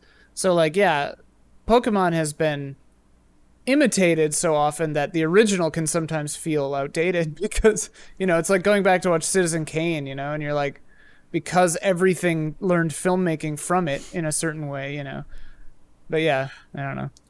We got a tie actually. I'm not going to every single game, but there was a tie for the third best-selling lifetime to date Switch games. Super Mario Odyssey and Breath of the Wild are tied at 17.41 million. Feels right, dude. Feels Mario right. games usually sell Those very two well. games too, Mario yeah. games usually sell very well, sell the bigger numbers. But I mean, this has just been the story for the last 3 years. Breath of the Wild, it's just, if you doubt it, it's how big of a success story this is.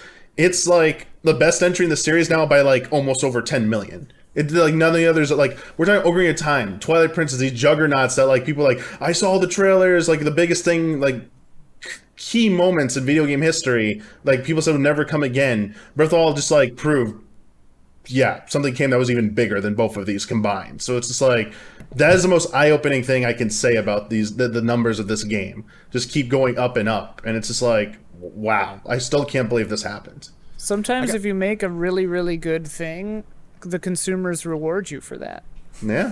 which is I have a nice. question for you, Damiani. Sure. You got Mario Kart 8, which is still number one of everything, Yes. right? Oh, yeah. Just no updates By, to that. an It's insane on the margin. Switch. They're not necessarily adding stuff to it. Super Mario Odyssey, no updates. But then you have, like you were saying, Pokemon Sword and Shield creeping up the charts. We still have 2 DLCs that are coming out this year. Yeah, the They're Island still on Armor, track? our Island of Shield, Right. whatever they're called, I forget. I'm sorry. Yeah. The first one due in June. So I mean, you can expect sales bump from that. But Pokemon is strong, a strong contender. I don't think anything's going to catch Mario Kart though. No, I don't think Oh. it will. It's specifically no update thing with even just the numbers that it got, and then looking the future that's directly ahead for Pokemon, and something like Animal Crossing, which we had a fun little May Yes. update on May 1st. Just these little tiny things that will remind people to come back. Yes. I think because I think this this zeitgeist's going to crash. I think people are going to get tired. A lot of the people that are just super high on Animal Crossing now are potentially not going to be playing it around the end of the summer. Where I think also compared to previous Animal Crossings, I think they're really going to give it a run for its money with having holidays really be a big deal, having these updates coming to the game that now people are talking about, and every time that happens, somebody says, okay, well, maybe it's time for me to finally jump in because I didn't expect my friend to still be playing this game, but they still are, so I want to jump in and enjoy it. A super nice thing with this Animal Crossing is they can patch that stuff in. It's not already programmed into it. They can add stuff that people can't time travel and see early, So the next Super Mario game, do you think we're going to get an update schedule to that we didn't get in Odyssey, or do you think that's just different for each franchise? I mean, I don't think I think Odyssey's updates are done. But if you talk about if the next 3D Mario game, if it's going to get more post-launch support, is that your Yes. question? Right. I think what they've seen, what's happened here, I think the answer should be yes. I think the next 3D Mario, and also I think the next Splatoon entry.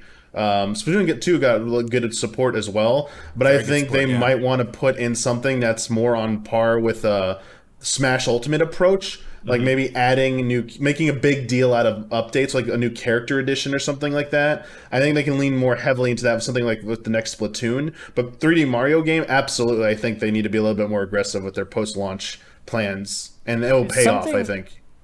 They're sort of like British TV in a way with a lot of their franchises, where like they will say like, this is the final update for Mario Maker 2, like this is the final update for Splatoon, like whatever. And to me, it's kind of bold that they do that. I sort of respect it, even if it isn't like maybe the best business choice, or I don't know, maybe it is, but like it's kind of an interesting thing that you don't see in a lot of games. Like I feel like a lot of companies are more like American TV, where it's like, we want to keep this going forever, milk it for every dime, Right. you know. So it's kind of interesting, different kind of corporate mentality. And particularly because, you know, as we were talking about Nintendo sales and Mario Kart and Breath of the Wild, like they don't stop selling. They don't need to keep adding Somehow, stuff. still people pushing these things up to the top of the charts like GTA 5. Well, and it's just...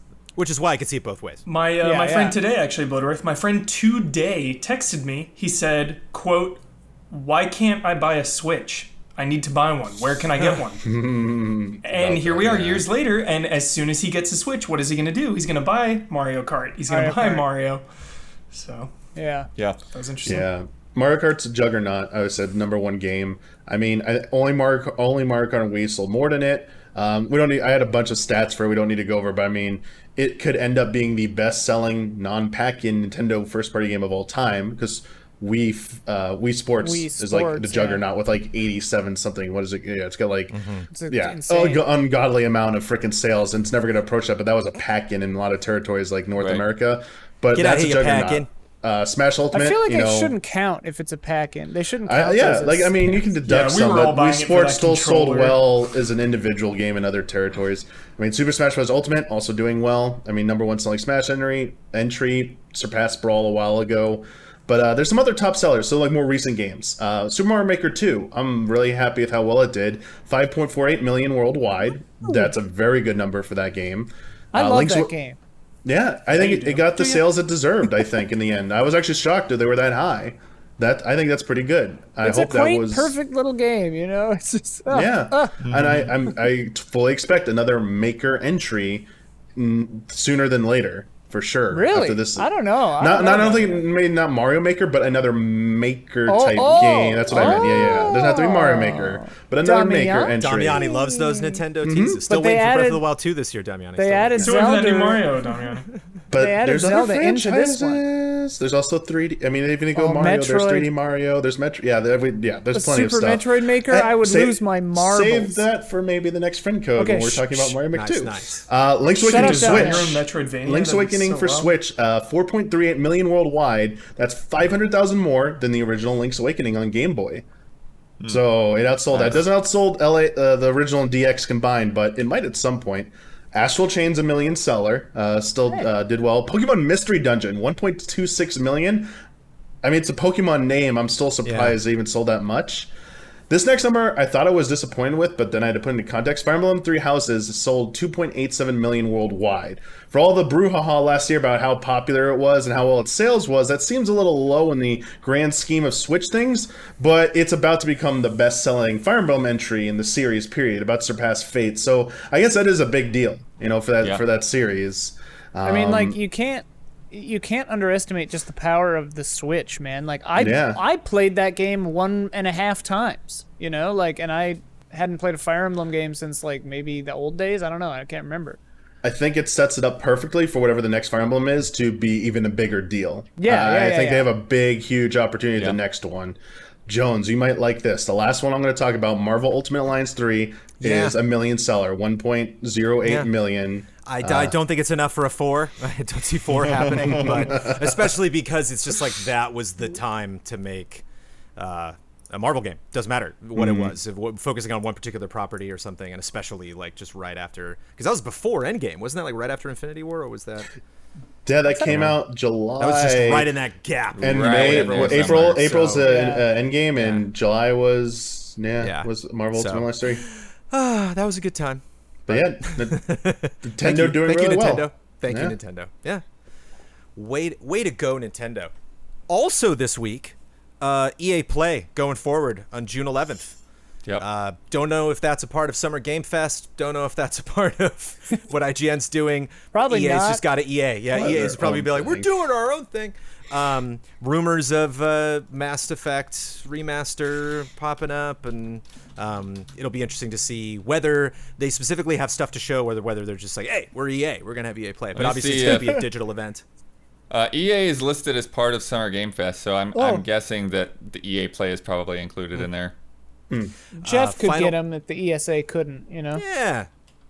Final Fantasy VII Remake Part 2 is in the current stages of planning.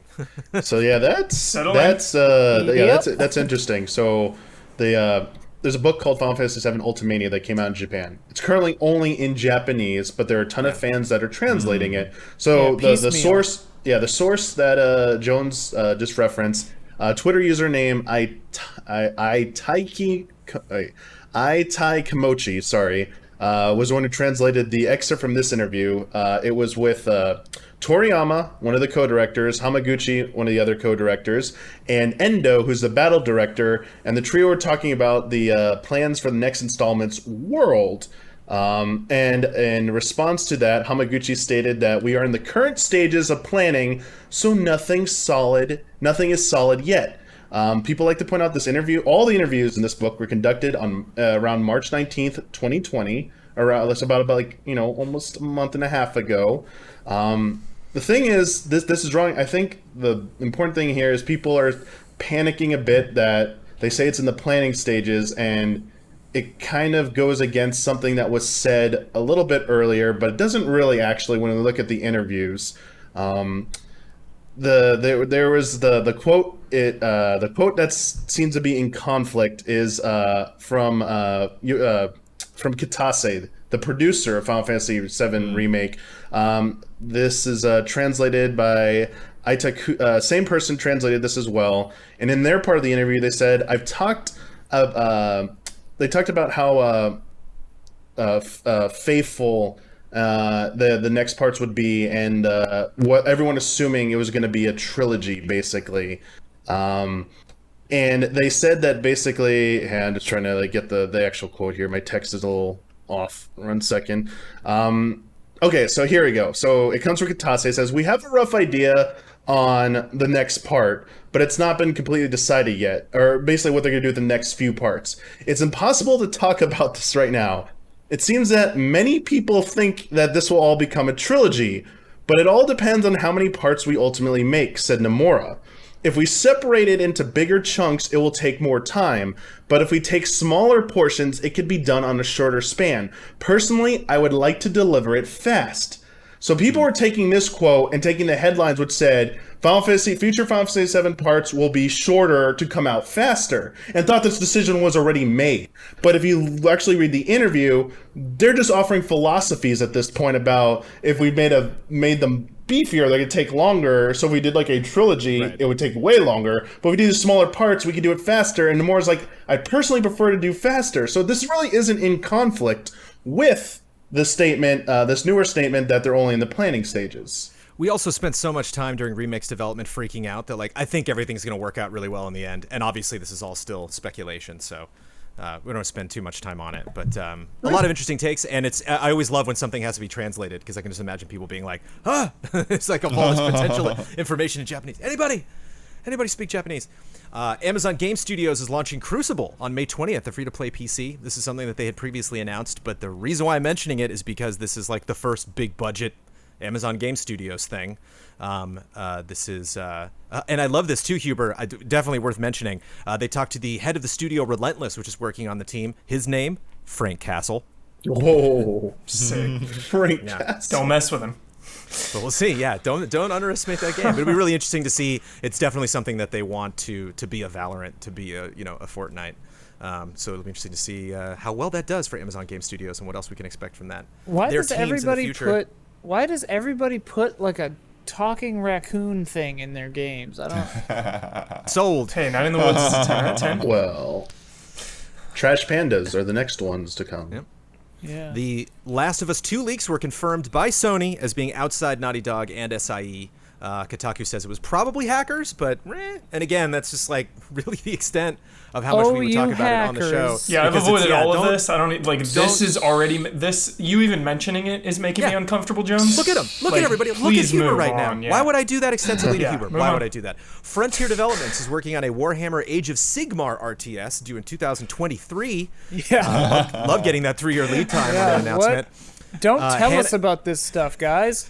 Don't Hannah tell John- us. Hannah John Kamen from the second Ant-Man film is in talks to play Jill Valentine in the film reboot of Resident Evil. Yeah. Steam Good Doll's stuff. Order of Chaos, a Kickstarter Metroidvania starring David Hayter, starts in June. Like a pissed off Hayter. It's so great in the trailer. He's gruff as you remember him, but he's like an evil gruff. Like I'm very curious to see that project come together.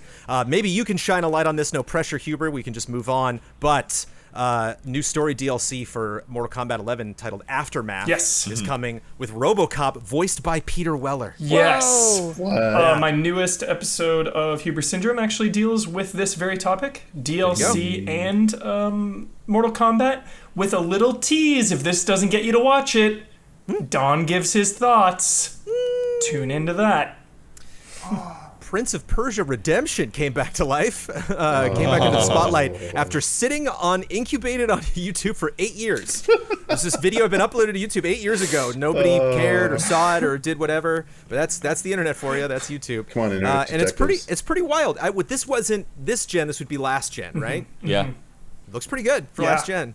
I think the protagonist is a little dry, but that definitely looks like a fun game that I would play. And it's just even after Assassin's Creed has just kicked so much ass for so long, like I felt good to get a little taste of that Prince of Persia vibe. To go back to that, I would still be completely game for. Oh, the and like game. rewinding enemies and stuff. Yeah, it's taking ripping their soul out of their body. Destiny 2 coming to next-gen consoles, which we probably could have predicted, but that has been confirmed by Bungie. THQ Nordic and Koch Media traded Painkiller and Red Faction for Sacred, Risen, Rush for Berlin, Second Sight, and Singles Flirt Up Your Life. They just whoop. Like a sports trade style. Like Yeah. Singles flirt up your life? That's Yeah. the like nudie That's- version of Sims from a billion years ago. Who is trading that for what? What? These two people I don't know what's and going on. It's worth noting that THQ Nordic and Koch Media are in the same company. They have the same parent company, but it's still pretty funny that these. Hey, what do you got here? It's like Go Fish, you know. Right. Like, what do you? Yeah. Not official, but Sekiro Shadows Die Twice now is a multiplayer mod. If you want to Saw check that that. out, and thanks to you, Mrs. Robinson? Mr. Ian Hank. Thanks to you. Close. I just typed this in right actually during the podcast, but Ghost Runner is now available until May 14th. If none of you have heard about this is a demo for an upcoming game. First-person parkour stealth. It looked kinda cool. Futuristic combat. Looked really cool, actually. It's a lot of like you jumping into midair and stealth and then moving where you are in midair and then dropping on people. Kind of Dishonored vibes, but a lot faster. And I just bring it up now because it goes away on May 14th. So if you wanna Jones, check that out. you just said the now's magic time to word. do it. You've got so much Vampire Bloodlines hype. Have you played the Dishonored games? Do you like them? I adored the first Dishonored game. Did not touch the second Dishonored game. Got it. Second one has cool Just because of time. stuff. Yeah. It looked amazing. Yeah. Sure. And you did like a level or something. You did something on the I think that was the demo actually that I saw. Yeah. Was the guy's house that all the Yeah, inventions move yeah, around. yeah. And, That level is awesome. Yeah. but you, Huber, actually said the magic word. Love and respect. Oh.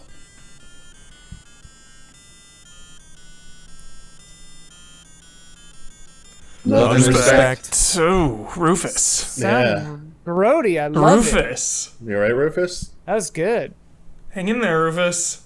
I think It's Rufus he's like is KK. just... There's different versions of the Hang on, theme. You know. Rufus. What was Yeah. the genre of that one? Was that like grunge? I think Was that- it's Sorrow. He misses Bossman. Yeah. Sure.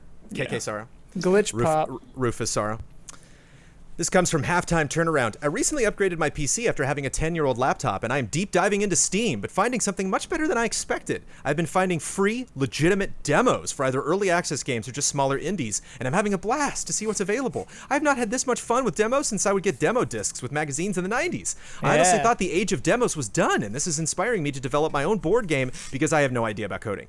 Do you think that AAA games are just certain they can succeed without demos, or publishers just don't want to unveil the actual quality of the game before release. And I bring this up because we are just about to start the summer with all of these companies maybe getting their demos ready for E3 and then being like, what do we do? Do we throw them up on Steam? Do we throw them up on PS4, Switch? Summer Games is Do you think we're going to get demos. more demos this summer than usual? And how do you think publishers generally feel about them right Summer now? Game Fest is promising demos. Yeah. Jeff said it's demos, demos On Steam galore. specifically. Yeah, we're expecting Yeah. the demos. I think demos are freaking awesome. I think companies, there's no one rule for demos in the industry. You know, you look at Capcom and they love demos. They're going to throw out some Resident Evil demos here and there, give you a chance to play it. But like Naughty Dog or Sony, you know, you're not playing God of War or Last of Us before release. So yeah, I think it's just a case to case.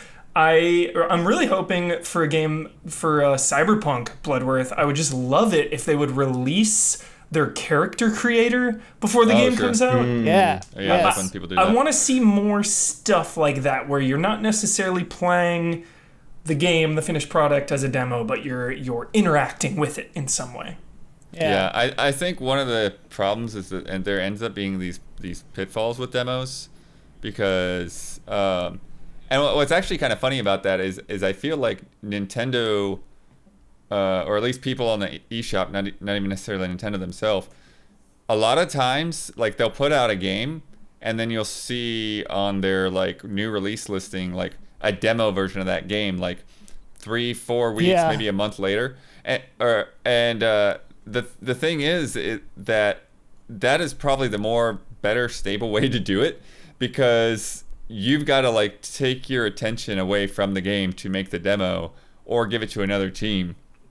And I remember Kingdoms of Amalur: Reckoning, like people went from being hyped on that game to thinking it was trashed because the demo was so bad and so broken, and like I remember it crashing on me multiple times and not being able to complete the demo.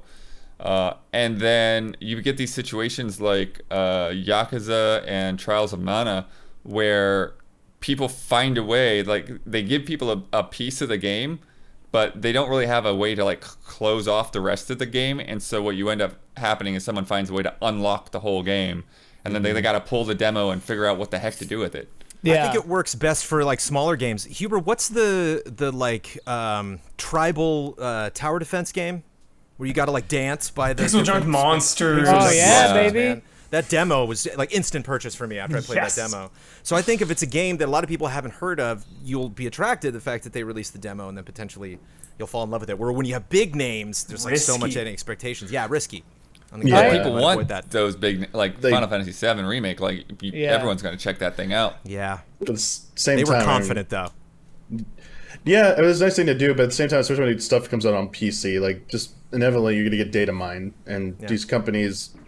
It'll be interesting to see how it plays out with this, like the summer event stuff, with how many demos actually start showing up, and in the wake of all this, you know, some of these games, you know, get data mined and spoilers go out there. I think it's almost at this point, it's like inevitably gonna happen, and like people should just maybe just accept that. I wish some people would be less afraid of that, because ultimately, even I mean, I know it's going to make you scared, Huber, and just say the name Last of Us 2, but nothing else about it. I just don't think it's going to have this huge negative effect on sales or like perception of the game. I think no, like leaks and stuff. At the end of the day, I honestly think leaks for narrative driven stuff. Ultimately, it hurts a few people, and I think it hurts the development staff the most. But I think so many people are still going to play the game, like regardless of that. It's not going to like dissuade people from buying the game ultimately. Mm-hmm. What I love about, or what I like when I see it, it's kind of rare, and I wish people would do it more often. I mean, Huber mentioned Capcom; they have fun with it sometimes too, but like, and it reduces the risk of all these other things. I like it when the demo is like adjacent content, like like a weird side thing, you know, where it's like maybe not even representative of the gameplay, but it's like a bizarre intro into the world or something. I just think stuff like that is so neat because it can be like a side thing. Obviously, it's intensive on the team, takes a lot of resources away, so I understand why you don't see more of it, but I think that's neat. Totally. Dead Rising 2 has a prologue and an epilogue, and it's so cool. Greatest demos of all time. Greatest demos of all time. It wasn't even in the game. It was like $5, its own right, crazy Jones? Game. Yeah. Ground I Zeroes. am struggling to get this podcast in on time, but I just got a game that's too much fun, man. It's like my number one challenge because we had such a great conversation about Xbox. It's just like, how do I shut these guys up? How do I get them talking? How do I shut them up? I'll figure out. I'll get better. We're at it all as we move talkers, forward. Jones. We're all talkers. But I want to play this game. Gaspard, hey allies, game developer names are weird. So I have a quick game for you called Real or Fake. I have a list of 16 game studios, and your job is to guess if they're real or fake. Fun. This is fun. Bonus points if you know what they're best known for. Hope this is fun. Love and respect, Gaspard. Number 1, Hamumu Games. Real. I don't It's know. hard what with for. a number one, man. Hamumu. Hamumu. I'll say fake. But I think it's yeah. real. I can pick. Probably I think real I for a picture number their one. logo. I'll go with real. Real. Best known for Kid Mystic and Spooky Castle. Oh, okay. Number 2, Jupiter. Fake. Oh, that's real. Oh, Hubris is fake. Real. Bloodworth Be- sounded very confident. Bloodworth was. Some of these blood is going to call That me. was Some of cock- these, that some of was these I was cocky like, oh, blood. come on. That I was know this. smug blood. I was like, Insight. oh, that's real. I'm trying to remember what they're known for, but Best known for many Picross games and Spectrobes. Oh, There you go. Good old Spectrobes. Yep. Spectrobes. Yep. I should have known that. Damn. Crush Games with a K. Fake. It is Probably fake. fake. Okay. I knew I'd get That one sounds so. eventually. That's, yeah, Just that say sounds fake like. every time. We got 16. Yeah, I'm gonna burn through these when people get Yeah. them right. Okay. Yeah. Hothead Games. Fake. Real. Yeah. fake. It's. I think Real. it's close to a No, real. I think okay. I've seen the guy goes. Best known for Death Spank and Death the Spank. Penny Arcade Adventures games. Yeah. That's. Oh. Yeah. Shout out again to Penny Okay. Arcade. Damn it. Moon Sky Entertainment. Fake. No. With a E? Moon Sky, one word. Moon With an E Sky. at the end? No, just one Y together. Moon Sky. No. I'm gonna say Fake. No. Fake. Fake. Fake. Yeah. People Can Fly. Real. Real. Yeah. It's Yeah, Come come on. real. on. Come on. Best known Come for Painkiller. on. Splash Damage. Real. Yes. Real. They did Of course. Brink. Did they? Best. Gaspard said best known for Dirty Bomb. Yep. North Pole. Don't know that one. Real. Say Fake. Fake. Yeah. Media Play Interactive. Real. That sounds so Real. generic. It's That gotta sounds be like real. some old Mickey game. Yeah. Fake. Oh. That was the trap. That was a Share good one. Entertainment. Real. Oh, yes. Yeah. Yep. Real. What did best they known for make? Shadow Complex. Oh, Yep. okay. Yeah. Yeah. Leapfrog Studios. Real. Real. Fake. Real. Wait, what? No. Leapfrog is the toy. Well, yeah, It's but the- it's like the it's, kids thing. it's computer games. I don't know. According to That's- Gaspard. That's an Sure. edge case. Google it right now. That's Sniff fine. it, blood. Sniff I'm it. okay to be I mean, wrong. Leapfrog, they make little games wrong. for that little system, fine. so it's I don't know what There's you not a count. studio I'm named wrong. Leapfrog? Major AAA, maybe not. Cave. Yeah, I don't know. Real. Fake. Cave Story. Cave Yeah. sounds real. Cave's Real. real. Best Yeah. known for Donpachi and Mushihi Mesama. Oh man, Fort Mushihi Jones. Masama. Mushihime-sama. That. Mushihime-sama.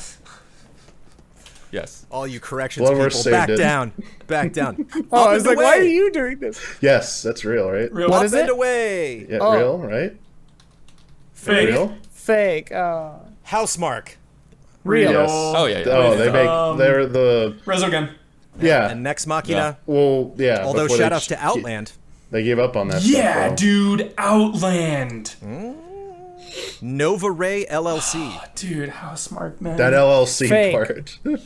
Fake. The LLC's so good though. None of these had LLC. I'm sniffing them. All of the fake ones have their two words put together. Media Yeah. Play, Nova Ray, Moon Yeah. Sky. North Pole. Yeah, Leapfrog North does Pole. not come up as a Leapfrog. studio. There's a Frog Uh, Leap Studios, there we which go. looks like Ah, a I decent name. gotcha. But Leapfrog finally- is that little computer for kids. Yeah. Finally, shout out to Ben Moore. Spiders. I hope that's real. I That's think real. it's They did. They did. What did they no. do? What did they do, Huber? It's Bound by Flame or the other Whoa, one. what? Maybe. They did a like a Souls-like. Gaspard says best known for Techromancer and Yeah, and Greedfall. and Greedfall. There it is. Oh, okay. I saw that names pop up. So many spiders. It would have been. Every It would have time- been. every It time would have I been rebooted too that easy, sucker. but I'm bummed that Fat Shark didn't make the cut. Batch. They put out Vermintide. They do. Shark Jump would be a good developer name. Oh, yeah.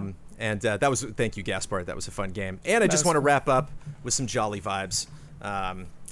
Shy Ambar says, last week you mentioned the part that Parvati stopped you before making your first choice at the end of Outer Worlds. I want to share with you a nice story. Usually when I create a character in games, I always create myself. This time, I decided to create my daughter. She's a year and 5 months old. That was a mistake. Now I care so much. Every death is very hard for me.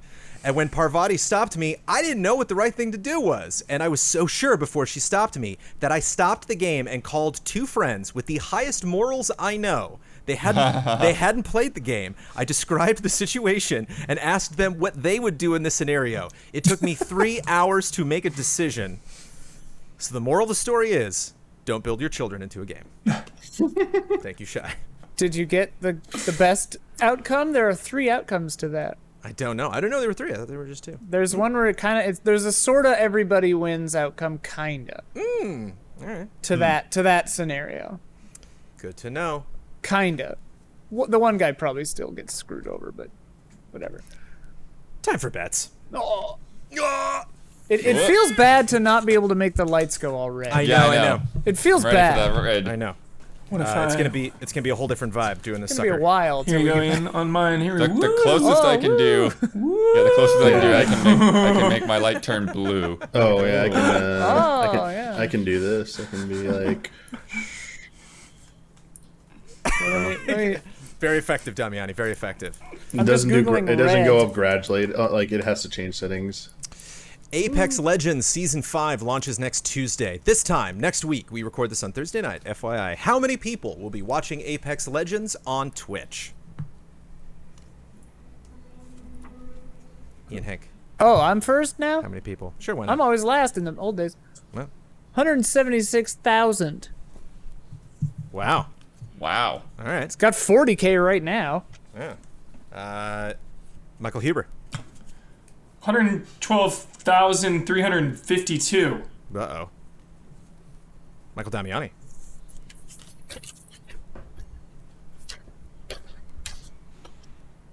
$250,000. That was the old bet above it, scratched out, by the way.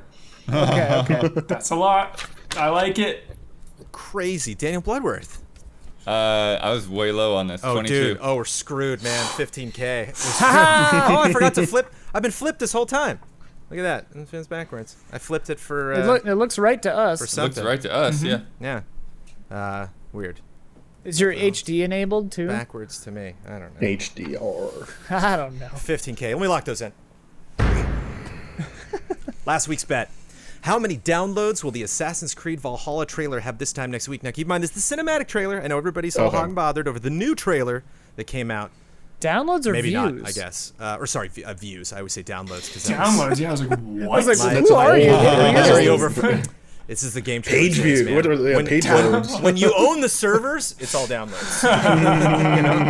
Oh, you own the I had YouTube to servers? get. Wow. I had to get. Whoa. No, back in the game trailers days we did, but Yeah. I had to get Well, that we also mindset. used to, Views. Ian, I think before you came, you used to be able to have a choice. You could watch in Flash or QuickTime or Windows. Yeah. Windows Oh, Media. yeah. I remember you could download them from the site at first. ProRes I thought. LT. How many views will the Assassin's Creed Valhalla trailer have this time next week? I bet 7.5 million. Daniel Bloodworth bet 11 million. Ian Hank bet 5.2 million. Michael Huber bet 11.2 million. And Ben Moore bet a flat 4 million. Let me refresh. The current download count is 6.9 million. Oh. I bet 7.5. So that would be 7. Okay, wait. Yeah. I that's see me. 6.8 million here, Jones. That's weird. Can you refresh that? 6,971,285. Oh. On the North America. Ubisoft Yeah. North America. Yeah? Yeah. Oh, yeah. Well, there you go. 6.8 would still do it for me, so. So you win, Jones? Huh? You win? I win! Damn it. We'll get him next week. On a trailer view, which makes me feel just. And to get a win after moderating. And to get my first win for the team. Nice. Here we go. For me, well, it might be backwards, potentially. Well, actually, no. I'm recording right now. No, Blood, go to your right. Go to your right, Blood. Go to my right. You're right. Yeah. Yeah. No. Okay, we did. Whoa, that's backwards All for me. Yeah. Let me tell you, I'm above him. listeners and viewers, about patreon.com/easyallies. That's where you would want to go if you want to support the Easy Allies. Now, we get, obviously, revenue from YouTube. We get revenue from Twitch. We have merchandise that you can go check out, easyallies.com, if you want to see where you can go check that out. But primarily, we are funded through patreon.com/easyallies. And what's really cool about it is that you can not only get all sorts of fun reward tiers, but even for just $1, you can get a bunch of exclusive shows that we do. We're doing a lot of cool spoiler modes. We just put up a spoiler mode recently, a second spoiler mode, talking more extensively about Final Fantasy VII Remake. Ian Hank and myself and Omar de Armas just did one on Westworld Season 3, and I was going to record it tomorrow, but I will not have time to finish the game. Very shortly, I will be sitting down with Brad Ellis, just the two of us, and we will talk about Final Fantasy VII Remake, because I will be done with that, and I will have lots of thumbs up and thumbs down about that game that we can go into in exhaustive detail. But if you are listening to this on a Sunday and you were like, I wish I could get this 2 days earlier, for just $5, you can join the early access tier, which not only applies to the podcast, but several other shows that we do here at Easy Allies. And if you enjoyed Gaming Gladiators at the beginning and Love and Respect, you can submit to those segments as well. Those posts go up on Tuesday, where I take submissions for both of those. So if you would like to be more of a part of Easy Allies and help us financially, we would appreciate it. Or if you just want to learn more about us, patreon.com/easyallies is the place to go. Jones. Jones. What? We didn't do the animal teams and the noises. We didn't. Oh yeah. Oh, you got no. a point. Jump you got past a point. that. The score. Oh, Scoreboard. but that's fun. So, okay, so let me do. Well, I slipped it right in the middle of bets, that Patreon thing, because maybe a lot of people skip it. They're done with the bets, and then they click on the closing, and they go straight in. I gotcha. You hook them with they're waiting to hear the scores. But I now can officially type it in. Let me actually add it to the document here. Scores. So we have the Jovial Penguins and the, hold on, don't say the words yet. Oh, Jovial Penguins, and we have the Astonished Scorpions. Oh boy. Yeah. Everything goes wrong the first time I try to do it. That brings our score totals to Jovial Penguins 0.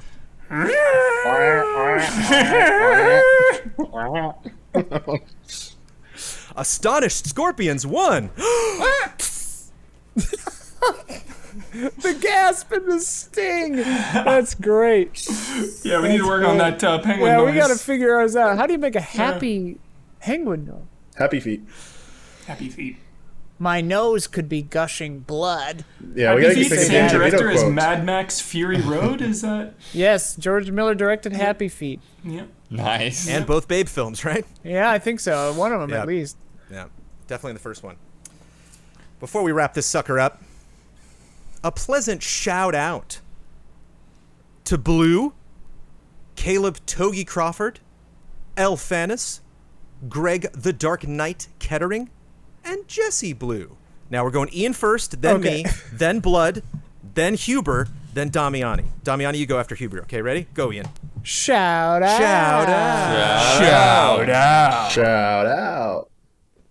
A bit Pretty long. good. We can tighten that up, good. and I should have done that beforehand, but thank you, gentlemen. While you're doing it, I was like, oh no. Yeah, so a huge congratulations to myself. I get to promote any Easy Allies video I'd like to promote. I get the final word on anything I disagreed with, want to reiterate, or just popped into my head. And I get to sign off with my trademark sign-off. I think Final Fantasy VII Remake is going to be fine. I think it's going to be okay at the end of the day. I think almost like it being so good, like, hurt it in a weird way, because people now are like so hungry, whereas if it like had a lot of issues, people would be like, whatever, it's fine, they botched the whole thing, whatever. But it's just like it turned out so well in so many people's eyes that it's just absolutely killing them now to get any sort of potentially bad news. I don't think it's going to take 5 years. Brad Ellis backs me up on this in Easy Allies Slack. I would definitely like to promote the newest episode of Don's Discount Gaming with Yes. the busiest, craziest thumbnail of the entire series. And don't be nervous when you watch it. You're like, wait, did Don just go shoot this? This was in the can for a while. This was he was able to get a lot of this footage. Don takes his time. Don in takes post his time. Savors on it. his projects. They're Like a glorious. fine wine. But this is really fun. It is clearly the most beloved member of the Easy Allies going around and trying to get those hot deals on either things that he thinks is going to turn him a fine profit, or obviously some every now and then some stuff that he truly holds dear. And it's just, there's all of that and more in this episode. It's 17 minutes. Yeah, It's, about that. Yeah, Yep.